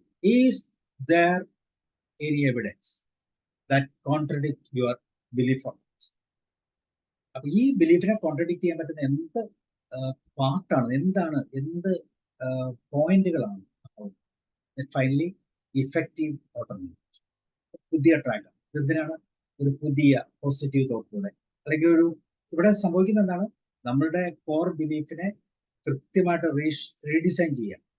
ഒരു പോസിറ്റീവ് തോട്ടിന്റെ തലത്തിൽ നിന്നുകൊണ്ട് ആ കോർ ബിലീഫിനെ ഇതിനേക്കാളും ബെറ്റർ ആയിട്ടൊരു ബിലീഫായിട്ട് റീഅറേഞ്ച് ചെയ്യാം. അപ്പൊ ഈ ഒരു ബിലീഫ് നമ്മുടെ അമിഗ്ഡാലയുടെ ഇമോഷൻ സെന്ററിന്റെ മെമ്മറി സ്റ്റാക്കിലേക്ക് കൊടുത്തു കഴിഞ്ഞാൽ പിന്നെ ആ വ്യക്തിയുമായിട്ട് ഡീലിങ്സ് നമുക്ക് മാനേജ് ചെയ്യാം. അപ്പൊ ഇങ്ങനെ നമുക്ക് ABC മോഡലിനെ വളരെ മനോഹരമായിട്ട് മാനേജ് ചെയ്യും. So this is called ABC model, അല്ലെങ്കിൽ പറയും REBTയുടെ, ആൽബർട്ട് എല്ലീസിന്റെ ABC മോഡൽ എന്നോ CBTയുടെ ABC മോഡൽ എന്നോ പറയും. അപ്പൊ നമ്മുടെ മുമ്പിലുള്ള പ്രശ്നത്തെ കോൺസിക്വൻസിന്റെ തലത്തിൽ നിന്ന് പുറകോട്ട് വരിക, എന്നാൽ ബിലീഫ് നോക്കുക, ബിലീഫിൽ നിന്ന് ഡിസ്പ്യൂട്ട് ചെയ്യാൻ വകയുണ്ടോ നോക്കുക, എന്നാൽ അതിനെ പുതിയ ഒരു ചേഞ്ച്.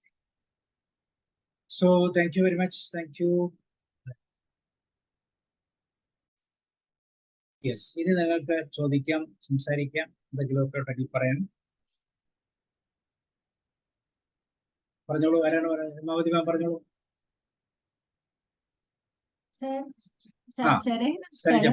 പറയൂ. സാറേ, ഈ പലപ്പോഴും നമ്മളിങ്ങനെ ചലഞ്ച് ചെയ്ത് കഴിയുമ്പോഴും ആ പേഴ്സൺസ് അവരുടെ ഒരു ബിലീഫ് സിസ്റ്റത്തിൽ നിൽക്കാനായിരിക്കുമോ സാധ്യത കൂടുതല്? അത് നമ്മൾ ആക്സെപ്റ്റ് ചെയ്യാൻ തയ്യാറായില്ലെങ്കിൽ നമ്മൾ പെട്ടു, അങ്ങനെ വരില്ലേ? തീർച്ചയായിട്ടും തീർച്ചയായിട്ടും വരാം. അതിന് എഫോർട്ട് എടുക്കണം. കാരണം അതാണ് നമ്മൾ റാപ്പോ എന്ന് പറയുന്നത്. ആ വ്യക്തി ഉദ്ദേശിക്കുന്ന ആ രീതിയിലേക്ക് നമ്മൾ ഫോക്കസ് ചെയ്തിട്ട് വേണം അവരെ പതുക്കെ ഡിസ്പ്യൂട്ട് ചെയ്യാൻ. പെട്ടെന്ന് ഡിസ്പ്യൂട്ട് ചെയ്താൽ നമ്മൾ യഥാർത്ഥത്തിൽ ആ ഉണ്ടായ സാഹചര്യത്തിന് അസോസിയേറ്റഡ് ആയിട്ട് നമ്മൾ പ്രതികരിക്കുന്ന പോലെയായി പോകത്തില്ല. അപ്പൊ അവരുടെ റൂട്ടിൽ കൂടെ ഒരു റോഡ്ലെസ് ട്രാവൽ അവരുടെ കൂടെ നടക്കുക, അവരുടെ കൂടെ നടന്നിട്ട് വേണം പതുക്കെ ട്രാവൽ ചെയ്യാൻ. അപ്പൊ അവരെ പോസിറ്റീവായിട്ട് അപ്രോച്ച് ചെയ്യാൻ പറ്റുന്ന, അവരോട് കമ്മ്യൂണിക്കേറ്റ് ചെയ്യാൻ പറ്റുന്ന ഇനഫ് ആയിട്ടുള്ള പ്രൊവിഷൻസ് എല്ലാം ഉണ്ടാക്കിയിട്ട് വേണം ഡിസ്പ്യൂട്ട് ചെയ്യാൻ. നേരെ ഡിസ്പ്യൂട്ട് ചെയ്ത് കഴിഞ്ഞാൽ വന്ന സാഹചര്യമുള്ളത് തന്നെയാണ്. നിങ്ങൾ ആ മറ്റു വ്യക്തിയെ പോലെ തന്നെയാണ്, അയാൾ പറഞ്ഞ പോലെ തന്നെയാണ് നിങ്ങൾ പറയുന്നത്. നിങ്ങൾ എന്തിനാ പറയുന്നത് എന്ന് പറഞ്ഞ് പെട്ടെന്ന് നമ്മൾ ഇന്ന് അകന്നു പോകും. അപ്പൊ അവിടെ സ്വല്പം ക്ഷമയും പരിജ്ഞാനവും എല്ലാം നമ്മൾ ഉപയോഗിക്കണം. കാരണം ആവശ്യം നമ്മുടെയാണ് എന്നുള്ള രീതിയിൽ കുറച്ച് റിസോഴ്സ് നമ്മൾ ഉപയോഗിക്കും. പെട്ടെന്ന് ചെയ്യരുത്. സാർ, ഞാൻ ഒരു കാര്യം ചോദിച്ചോട്ടെ? ഇപ്പൊ നിലനിൽക്കുന്ന ഒരു പ്രോബ്ലം ആണ്. നമ്മുടെ മുന്നിലുള്ള ഒരു NITയിലെ ഒരു പ്രൊഫസറാണ് ആള്. അപ്പൊ ആളുടെ ഫാദറിന് ഡിമെൻഷ്യ പ്രോബ്ലം ആണ്. അതായത് അത്യാവശ്യം വലിയ സിവിയർ ആയിട്ടില്ല, എന്നാലും പ്രോബ്ലമാറ്റിക് ആണ്. അപ്പൊ അച്ഛന് തീരെ വയ്യാത്തൊരവസ്ഥയാണ്. അപ്പോ ഈ ആൾക്ക് ഈ മാഷ്ക്ക്, അതായത് മോനിപ്പോ അച്ഛനോട് പകയാണ്. അതായത് അത്ര എഡ്യൂക്കേറ്റഡ് ആണ് എങ്കിൽ പോലും ഈ അച്ഛനിങ്ങനെ കാണിക്കുന്നതൊക്കെ മനഃപൂർവ്വമാണെന്നും എന്നോട് മര്യാദയ്ക്ക് പണ്ട് പെരുമാറിയിട്ടില്ല എന്നും, അപ്പൊ അതായത് ഞാൻ ആളോട് നന്നായി പെരുമാറില്ല, അല്ലെങ്കിൽ ഭയങ്കര ശത്രുതാ മനോഭാവത്തോടെ നിൽക്കുന്ന ഒരാള്. അപ്പോ എന്റെ ഒരു ഫ്രണ്ടാണ്. അപ്പൊ ആളിങ്ങനെ വിളിക്കും ഇടയ്ക്കിടയ്ക്ക്. അപ്പൊ വിളിച്ചിട്ട് നമ്മൾ പറയും ഡോക്ടറെ കാണണം, കൺസൾട്ട് ചെയ്യണം. എന്നിട്ട് ഇയാളെയാണ് ശരിക്കും നമ്മള് ഒരു ട്രീറ്റ്മെന്റ് ചെയ്യേണ്ട അല്ലെങ്കിൽ പറയേണ്ട, കൗൺസിലിംഗ് എന്ന രീതിയിൽ പോകണ്ടേ. പക്ഷെ ആൾ ഒരിക്കലും തയ്യാറാവുന്നുമില്ല. അപ്പൊ അങ്ങനെയൊക്കെ വന്നാല് എന്താ ചെയ്യാ? ഇതെന്താന്ന് വെച്ചാല് ഈ ഡിമെൻഷ്യ എന്ന് പറയുന്ന ഒരിക്കലും ആ ക്ലയന്റിനെ അല്ലെങ്കിൽ ആ വ്യക്തി, ആ രോഗിയെ ഒരിക്കലും നമുക്ക് മാനേജ് ചെയ്യാൻ പറ്റും. എന്റെ മദർ ഒരു ഡിമെൻഷ്യ പേഷ്യന്റ് ആയിരുന്നു, 6 വർഷക്കാലം ഡിമെൻഷ്യ ആയിരുന്നു. അപ്പം നമുക്ക് ആ എക്സ്പീരിയൻസ്, കാരണം അവര് ചെയ്യുന്ന കാര്യങ്ങളൊന്നും നമുക്ക് പ്രിഡിക്റ്റ് ചെയ്യാനേ പറ്റും. ശ്രദ്ധിക്കാൻ പറ്റും. ഒരു ദിവസം ലൈറ്റ് ഓഫ് ചെയ്യാൻ വേണ്ടി ജനലിൽ കൂടെ കയറി ബൾബിൽ പിടിച്ചുകൊണ്ട് നിൽക്കുന്ന അവസ്ഥ. അപ്പൊ അവരുടെ മനസ്സിൽ ഒരു പോസിറ്റീവായിട്ടുള്ള കാര്യങ്ങളില്ല.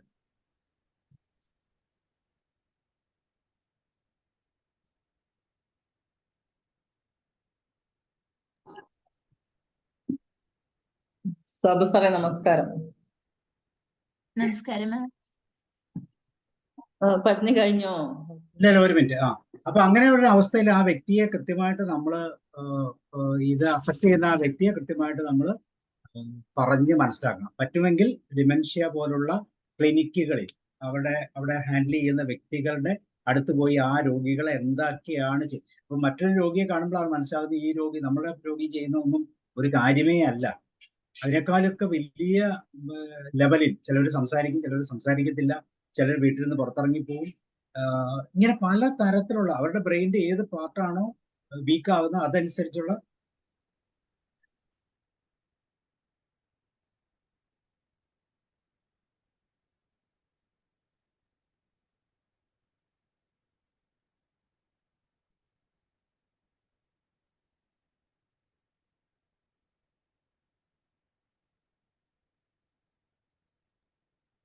വളരെ അപകടമാണ്. എപ്പോഴും ആള് സൂക്ഷിച്ചിരിക്കണം, കൂടെ ആളെപ്പോഴും വേണം.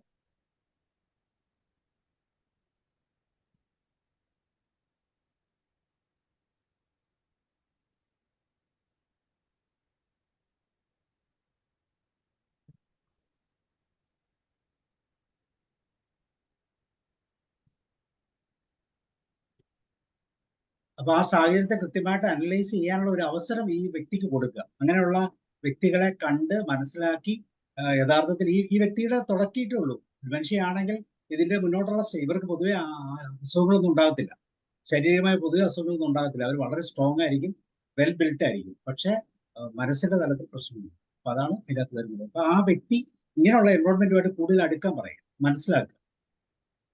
ഓക്കെ, കൂടെ എപ്പോഴും ആള് വേണം. എപ്പോഴും ആള് ശ്രദ്ധിച്ചുകൊണ്ട് നിന്നിലേക്ക് അപകടമാകും. പരമാവധി ഞാൻ പറയും. സാറേ നല്ല ക്ലാസ് ആയിരുന്നു സാറേ. കേൾക്കുമ്പോ കുറച്ച് സാറ് സ്പീഡിൽ പറയുന്ന പോലെ തോന്നുന്നുണ്ട്, പക്ഷെ ക്ലിയർ ആണല്ല. സ്പീഡിൽ പറയുന്നുണ്ടെങ്കിലും നല്ലൊരു അധ്യാപകൻ വേഗം ആ കാര്യങ്ങൾ നല്ല ഭംഗിയായിട്ട് വേഗം കുട്ടികൾക്ക് തീർത്തു കൊടുക്കണം എന്നുള്ള ഒരു മനോഭാവമുള്ള പോലെ തോന്നി എനിക്ക്. സാറ് കഴിഞ്ഞ തവണ കഥ പറഞ്ഞത് കറക്റ്റ്, കഥ പറയുന്ന ശൈലി ഈ ആളാന്ന് പറയത്തില്ല. ഇപ്പൊ ഇന്ന ക്ലാസ് എടുത്ത ആളാന്ന് കഴിഞ്ഞ തവണ എടുത്തിട്ട് പറയില്ല, അതേ രീതിയിലാണ്. അപ്പം ഇത് സാറ് ക്ലാസ്സിൽ പറഞ്ഞ പോലെ സാറേ, ഇങ്ങനെയുള്ള ആൾക്കാര് പിന്നെ രാജാക്കന്മാരെ പോലെ അപ്പോഴും ഉണ്ടാവില്ലേ. ഞാൻ രാജാവാണ്, ഞാൻ എനിക്കപ്പുറം ഒന്നുമില്ല എന്നുള്ള രീതിയിൽ. അത് പറയുമ്പോ ഒന്നും കൂടി കൂട്ടിച്ചേർക്കാനുള്ളത്, ഇവർക്ക് ഒന്നും സഹിക്കാനുള്ള കഴിവില്ല എന്നാണ് തോന്നുന്നത്. കാരണം പിന്നെ എല്ലാം പിന്നെ അവര് വിചാരിച്ച പോലെ പോസിറ്റീവ് മാത്രമേ ഉണ്ടായിക്കൂടൂ ലൈഫിൽ എന്നുള്ള. ലൈഫ് എന്ന് പറയുമ്പോൾ പോസിറ്റീവും നെഗറ്റീവും വരാം, അത് തരണം ചെയ്യാനുള്ള ഇതാണ് നമ്മൾ നോക്കേണ്ടത്. ഇപ്പൊ സാറ് പറഞ്ഞ പോലെ സഹപ്രവർത്തകര് ചിലപ്പോ വരുമ്പം പിന്നെ അവര് ഈ പറയുന്ന പോലെ അവർക്കും എന്തെങ്കിലും തിരക്ക് കാണും, ചിലപ്പം അങ്ങോട്ട് നോക്കി സംസാരിക്കാനുള്ള അവകാശം പോലും കിട്ടാത്ത അവസ്ഥ. അപ്പൊ അവരോട് പുറത്ത് തട്ടിയിട്ട് നമുക്ക് ചോദിക്കാലോ, എടോ എന്തിടാ കണ്ടിട്ടൊരു മൈൻഡ് ഇല്ലല്ലോ എന്ന് ചോദിക്കാലോ. അപ്പൊ അവിടെ തീരാവുന്നതേ ഉള്ളൂ. അല്ലാതെ അത് പിന്നെ മനസ്സിൽ വെച്ചിട്ട് അതന്നെ ചിന്തിച്ചുകൊണ്ടിരുന്നാൽ നമുക്ക് ജോലിനെ കൂടി ബാധിക്കും. പിന്നെ ഈ സാറ് പറഞ്ഞില്ലേ കല്യാണത്തിൻ്റെത്, എനിക്ക് ഒരു അനുഭവം ഉണ്ട് സാറേ. കാരണം ഞാൻ മോളടുത്ത് പോയിട്ട് വരുമ്പോ ഇവിടെ ഒരു അച്യുതൻ എന്നുള്ള, സോറി പേര് സത്യങ്ങൾ പറഞ്ഞുകൂടാണ് പേര് പറഞ്ഞത്. അപ്പൊ അവരുടെ കല്യാണം, സോറി ഒരു മിനിറ്റ്. അപ്പൊ അങ്ങനെ കല്യാണം പിന്നെ വിളിച്ചില്ല സാറേ. അപ്പൊ 2-3 ദിവസം ഉണ്ടായിരുന്നു ഞാൻ ഇങ്ങനെ മോളടുത്ത് വന്നിട്ട്. അപ്പൊ എനിക്ക് നല്ല ഫീൽ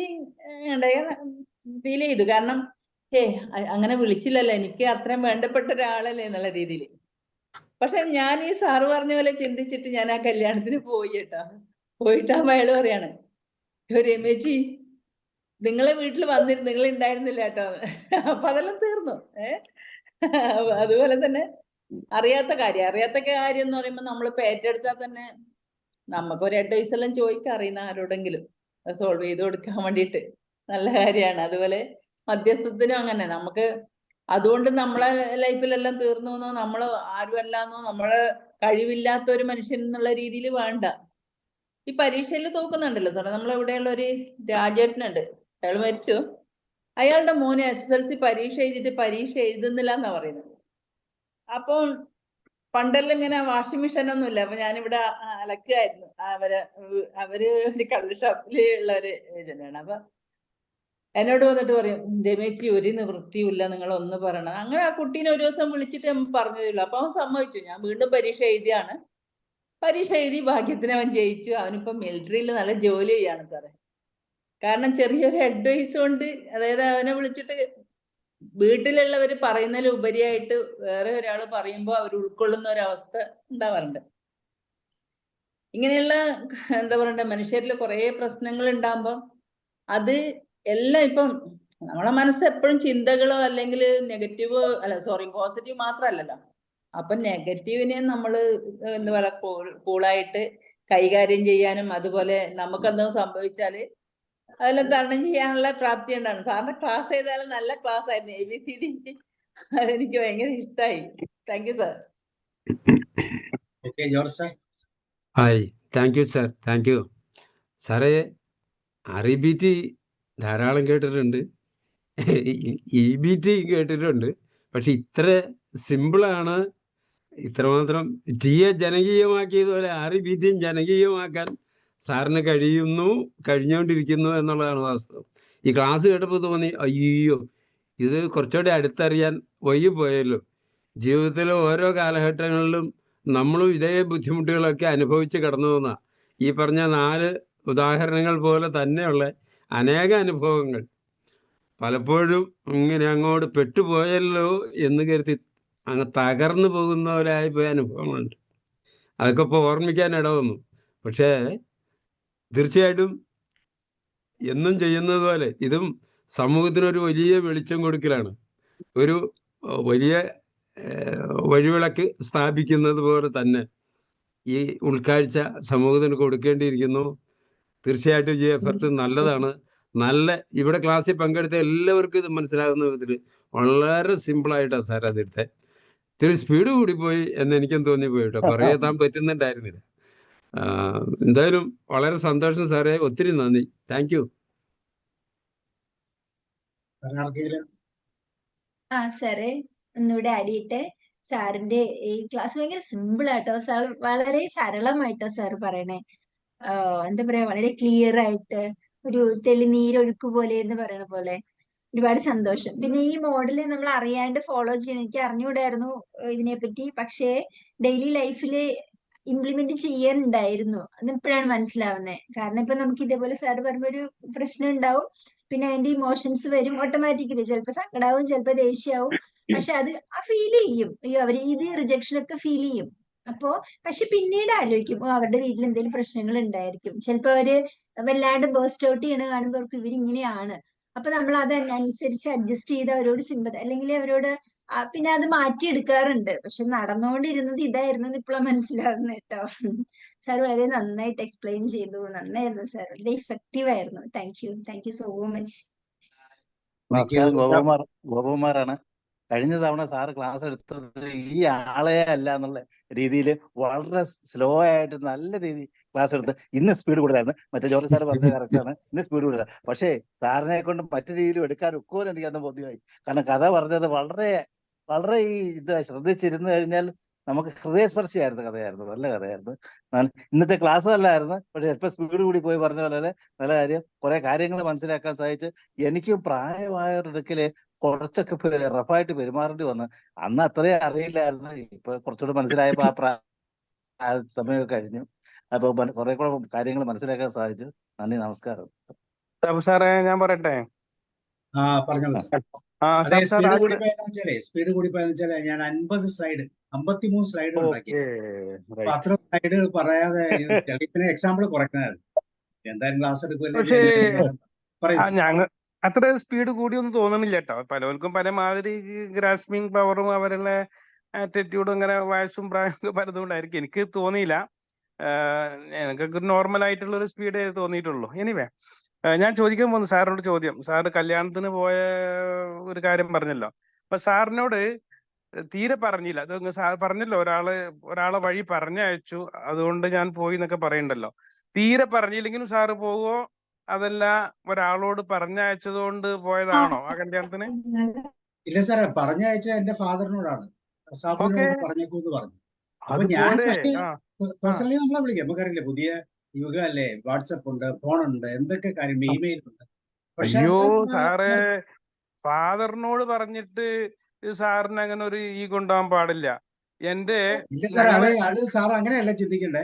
ഞാനും ആ ആ വ്യക്തിയും തമ്മിലുള്ള ബന്ധം സാറിന് അറിയത്തില്ല. ഓക്കെ ഓക്കെ ഓക്കെ ഓക്കെ അപ്പൊ അതാണ് അത്ര എൻ്റെ. മതി എന്നുള്ളതാണ്. അപ്പൊ അത്ര അതുകൊണ്ടാണ് ഞാൻ മതി അവോയ്ഡ് എന്നുള്ളതാണ് ഞാൻ ചെയ്യാഞ്ഞത്. അതുകൊണ്ടാണ് മനസ്സിലാക്കുന്നത്. ഞാൻ അവോയ്ഡ് ചെയ്യാൻ. ഓക്കെ, നിങ്ങൾ നല്ല ബന്ധമാണെങ്കിൽ സാറ് പറഞ്ഞില്ലെങ്കിലും പോകണം. സാറിന്റെ ഫാദറിനോട് പറഞ്ഞാലും പോകണം, അനിയനോനോ ബ്രദറിനോടോ പറഞ്ഞാൽ പോകണം. അപ്പൊ ഞാൻ ഒരു ഒരു മകളെയും കല്യാണം കഴിപ്പിച്ചിട്ട് ഞാന് ഒരു 1% ആളുകളോട് ഞാൻ പറഞ്ഞിട്ടുള്ളൂ. ബാക്കിയുള്ളതെല്ലാം എന്റെ അനിയനും ജ്യേഷ്ഠന്മാരും ഒക്കെയാണ് കല്യാണം പറയാൻ പോകുന്നത്. വിളിക്കുന്ന ആർക്കും ഒരു കംപ്ലൈന്റും ഇല്ല ഞാൻ പറഞ്ഞില്ല എന്നുള്ളത്. ഓക്കെ, അതുപോലെ ഞങ്ങളുടെ കുടുംബത്തില് ആരുടെയെങ്കിലും ഒരു വീട്ടിൽ പറഞ്ഞാൽ മതി, കല്യാണം ഉണ്ട്, നിങ്ങൾ എല്ലാവരും വരണം എന്ന് പറഞ്ഞാൽ ഞങ്ങളെല്ലാം 8-9 വീടുകളുണ്ട് ജ്യേഷ്ഠനിയന്മാരുടെ, ഞങ്ങളെല്ലാവരും പോവും. അതേമാതിരി ഞങ്ങളും അവിടെ പോയി അവരെ വേറെ വീട്ടിൽ പറഞ്ഞാലും അവരും വരും. അപ്പൊ ഇതിലൊന്നും നമ്മൾ കൂടുതൽ ഈഗോ വെക്കരുത് എന്നുള്ളതാണ് ഞാൻ മനസ്സിലാക്കുന്നത്. പ്രത്യേകിച്ചും ഈ കല്യാണ സമയത്ത് ഇവർ ഭയങ്കര തിരക്കിലായിരിക്കും, ഭയങ്കര പലരും വിട്ടുപോകും, അങ്ങനെയൊക്കെ ഉണ്ടാവാറുണ്ട്. അപ്പൊ അതൊക്കെ നമ്മൾ മനസ്സിലായിക്കൊണ്ട് അവരായിട്ട് കോപ്പറേറ്റ് ചെയ്യാണ് വേണ്ടത്. അതുപോലെ തന്നെ സാറ് പറഞ്ഞല്ലോ, ഇതേമാതിരി തന്നെ ഈ യൂണിവേഴ്സിറ്റികളിൽ പല ഡിപ്പാർട്ട്മെന്റിലും കോൺഫറൻസ് കാര്യങ്ങളും ഒക്കെ ഉണ്ടാവും. അപ്പൊ എനിക്ക് കാർഡ് കിട്ടിയില്ല, എന്നെ വിളിച്ചില്ല എന്ന് പറഞ്ഞ് നമ്മൾ പോകാതിരിക്കല്ല വേണ്ടത്. അവിടെയൊക്കെ പോയി അറ്റൻഡ് ചെയ്ത് മാക്സിമം നമ്മൾ നോളജ് അക്വയർ ചെയ്യാണ് വേണ്ടത്, ബുദ്ധിയുള്ള ആളുകൾ. അതേ സമയത്ത് ഈ ഉള്ള ആളുകൾ എന്നെ വിളിച്ചില്ല, എനിക്ക് കാർഡ് കിട്ടിയില്ല, എനിക്ക് ലഞ്ച് കാർഡ് വന്നില്ല എന്ന് പറഞ്ഞ് ഇങ്ങനെ പിണങ്ങിയിരിക്കും. അങ്ങനെ ആളുകൾ ഒന്നും ഡെവലപ്പ് ചെയ്യൂല. അതുകൊണ്ട് നമ്മള് ഇപ്പൊ പർട്ടിക്കുലർലി ഫ്രണ്ട്സ് ഒക്കെ ആണെങ്കിൽ നമ്മൾ പറയാൻ വിട്ടാൽ പോലും മറ്റുള്ള ഫ്രണ്ട്സ് വരുമ്പോൾ അവരെ കൊണ്ടുവരും. അങ്ങനെയൊക്കെ അനുഭവം ഉണ്ടായിട്ടുണ്ട് എനിക്ക്. അപ്പൊ അങ്ങനെയൊക്കെ ആണ് നമ്മൾ കോപ്പറേറ്റ് ചെയ്യേണ്ടത് ഈ ആളുമായി. അല്ലാതെ നമ്മൾ എന്നെ വിളിച്ചില്ല എന്ന് പേഴ്സണലായിട്ട് നമ്മൾ ഈഗോ വെക്കരുത്. ഈഗോ വെച്ച് നമ്മൾ അങ്ങനെ പിണങ്ങിയിരിക്കാൻ പാടില്ല. പിന്നെ രമാവതി മാഡം പറഞ്ഞ എക്സാമ്പിൾ ഉണ്ടല്ലോ, ചിലപ്പോ നമ്മളെ കല്യാണം പറയാൻ വിളിക്കാൻ ആ സമയത്ത് നമ്മളെ വീട്ടിലുണ്ടാവില്ല. അതുകൊണ്ടായിരിക്കും അവര് നമ്മളോട് പിന്നെ പറയാൻ വിട്ടുപോയിട്ടുണ്ടാവും. അപ്പൊ അത് നമ്മൾ എന്ത് ചെയ്യരുത്, എന്നോട് വിളിച്ചിട്ടില്ല എന്നുള്ള സിറ്റുവേഷനിൽ ഇരിക്കരുത്, പ്രത്യേകിച്ച് നെയ്ബേഴ്സ് ഒക്കെ ആകുമ്പോൾ. എൻ്റെ ഒരു അനുഭവം പറഞ്ഞുതരാം. ഞങ്ങൾ ഫ്ലാറ്റ് താമസിക്കുമ്പോൾ ഇവിടെ ഡൽഹിയിൽ UP-യിൽ താമസിക്കുന്ന സമയത്ത് വീടിന്റെ ഇനോഗ്രേഷൻ അല്ലെങ്കിൽ ഹൗസ് വാമിങ്ങിന്റെ ഒരു പരിപാടി ഉണ്ടായിരുന്നു എന്റെ വീട്ടിൽ. ഈ ഫ്ലാറ്റിൽ 10-30 വീട്ടുകാരുണ്ട്. അപ്പൊ ഒരു ഫ്ലാറ്റിൽ ഞങ്ങൾ ചെന്നപ്പോൾ അവരവിടെ വീട്ടിലില്ല. അവര് പിന്നെ ആ പ്രോഗ്രാം എൻഡ് ചെയ്യുന്ന ആ സമയത്ത് രാത്രിയാണ് വരുന്നത്, 8-9 മണിക്ക്. ഇത് 6-7 മണിക്ക് പ്രോഗ്രാം കഴിഞ്ഞിരുന്നു. അപ്പൊ ഞങ്ങള് സ്വാഭാവികമായിട്ട് ഭക്ഷണം കൊടുത്തയച്ചു. പക്ഷേ ഭക്ഷണം കൊടുത്തയച്ചു അവർ തിരിച്ചയച്ചു. അതായത് ഞങ്ങളോട് പറഞ്ഞിട്ടില്ലാറുണ്ട്. അപ്പൊ ഞങ്ങൾ പറഞ്ഞ സമയത്ത് നിങ്ങൾ അവിടെ ഇല്ലായിരുന്നു, 2-3 ദിവസമായിട്ട് നിങ്ങൾ ഔട്ട് ഓഫ് സ്റ്റേഷൻ ആയിരുന്നു, പെട്ടെന്നുള്ള പരിപാടി ഉണ്ടായതാണ് എന്ന് പറഞ്ഞു. അപ്പൊ അത് നമുക്കൊരു ഫീലിംഗ് ആയി. ഏത് അവർക്ക് എത്രത്തോളം ഫീലിംഗ് ആയെന്ന് എനിക്കറിയില്ല, പക്ഷെ നമുക്കൊരു ഫീലിംഗ് ആയി. പല ആളുകൾക്കും നമ്മൾ ഭക്ഷണം കൊടുത്തയച്ചിട്ട് എല്ലാവരും വാങ്ങി ആൾറെഡി അറ്റൻഡ് ചെയ്ത ആളുകളായിരുന്നു. ഇവർ അറ്റൻഡ് ചെയ്യാത്ത ആളുകളായിട്ട് പോലും അവർ തിരിച്ചയച്ചു. അപ്പൊ നമുക്കൊരു ഫീലിങ്സ് ആയി. അങ്ങനെയൊക്കെ ഉണ്ടാവാറുണ്ട്. അതൊക്കെ നമ്മൾ വളരെ ശ്രദ്ധിച്ച് കൈകാര്യം ചെയ്യണം. ഈ പർട്ടിക്കുലർലി ഈ ക്ലാസ്സിലും അത് തന്നെയാണ് പറയുന്നത് എന്നാണ് ഞാൻ മനസ്സിലാക്കുന്നത്. Okay, thank you sir. Okay, thank U. വേറെ ആർക്കെങ്കിലും ഷെയർ ചെയ്യാനുണ്ടോ? സാറേ, പറയൂ. വളരെ നല്ല ക്ലാസ് ആയിരുന്നു. വളരെ, അതായത് സൈക്കോളജിയിലെ വലിയൊരു ഭാഗമാണ് ശരിക്കും. ഞങ്ങൾ ആ സൈക്കോളജി ക്ലാസ്സിലേക്ക് സാറ് തിരിച്ചു കൊണ്ടുപോയി. വളരെ ഇമ്പോർട്ടന്റ് ആയിട്ടുള്ള ഒരു ഭാഗമായിട്ടാണ് എനിക്ക് തോന്നിയത്. അത് സാറ് വളരെ നല്ല രീതിയിൽ പറഞ്ഞു. കുറെ കാര്യങ്ങൾ ഒരുമിച്ച് പറഞ്ഞു എന്നുള്ളത് മാത്രമേ ഉള്ളൂ ഒരു പ്രശ്നമുള്ളൂ. അത് ഒരു ക്ലാസ്സും കൂടി കേൾക്കണം. എനിക്ക് ഇവിടെ ഗസ്റ്റ് വന്നുകൊണ്ട് കുറച്ച് സമയം മിസ്സായി. എന്തായാലും ഞാൻ നാളെ അത് ഫുൾ കേട്ടിട്ട് സാറിന് മുഴുവൻ അഭിപ്രായം പറയാം. സാർ ഗംഭീരായിരുന്നു. Thank you sir, thank you very much. Okay, വേറെ ആർക്കെങ്കിലും? George sir, Nash. ഓക്കെ, അപ്പൊ അങ്ങനെയാണെങ്കിൽ നമുക്ക് ഓമന ടീച്ചർ പറഞ്ഞു. ഞാൻ നീട്ടി പറയുന്നില്ല. എനിക്ക് പറയാനായിട്ട് ചെറിയ സംസാരിക്കാൻ ചെറിയൊരു ബുദ്ധിമുട്ടുണ്ട്. അപ്പോ ഇവരെല്ലാവരും പറഞ്ഞ നല്ല വാക്കുകളോടൊപ്പം ഞാനും ചേരുന്നു. നന്നായിരുന്നു. ഈ രോഗികളായി ഇപ്പൊ ഈ ഡിമെൻഷ്യ പോലെയുള്ള അസുഖമുള്ളവരെ കൈകാര്യം ചെയ്യുന്നവർക്കല്ല, കൂടെ നിൽക്കുന്നവർക്കാണ് പ്രധാനമായിട്ട് ക്ലാസ് വേണ്ടത്. അവരാണ് ഈ രോഗത്തെക്കുറിച്ചും ഒക്കെ മനസ്സിലാക്കേണ്ടത്. അപ്പോൾ ആ പ്രശ്നം പരിഹരിക്കപ്പെടും. തീർച്ചയായിട്ടും എല്ലാവർക്കും നല്ല ബുദ്ധിയും നല്ലതും വരട്ടെ എന്ന് പ്രാർത്ഥിക്കുന്നു. Thank you.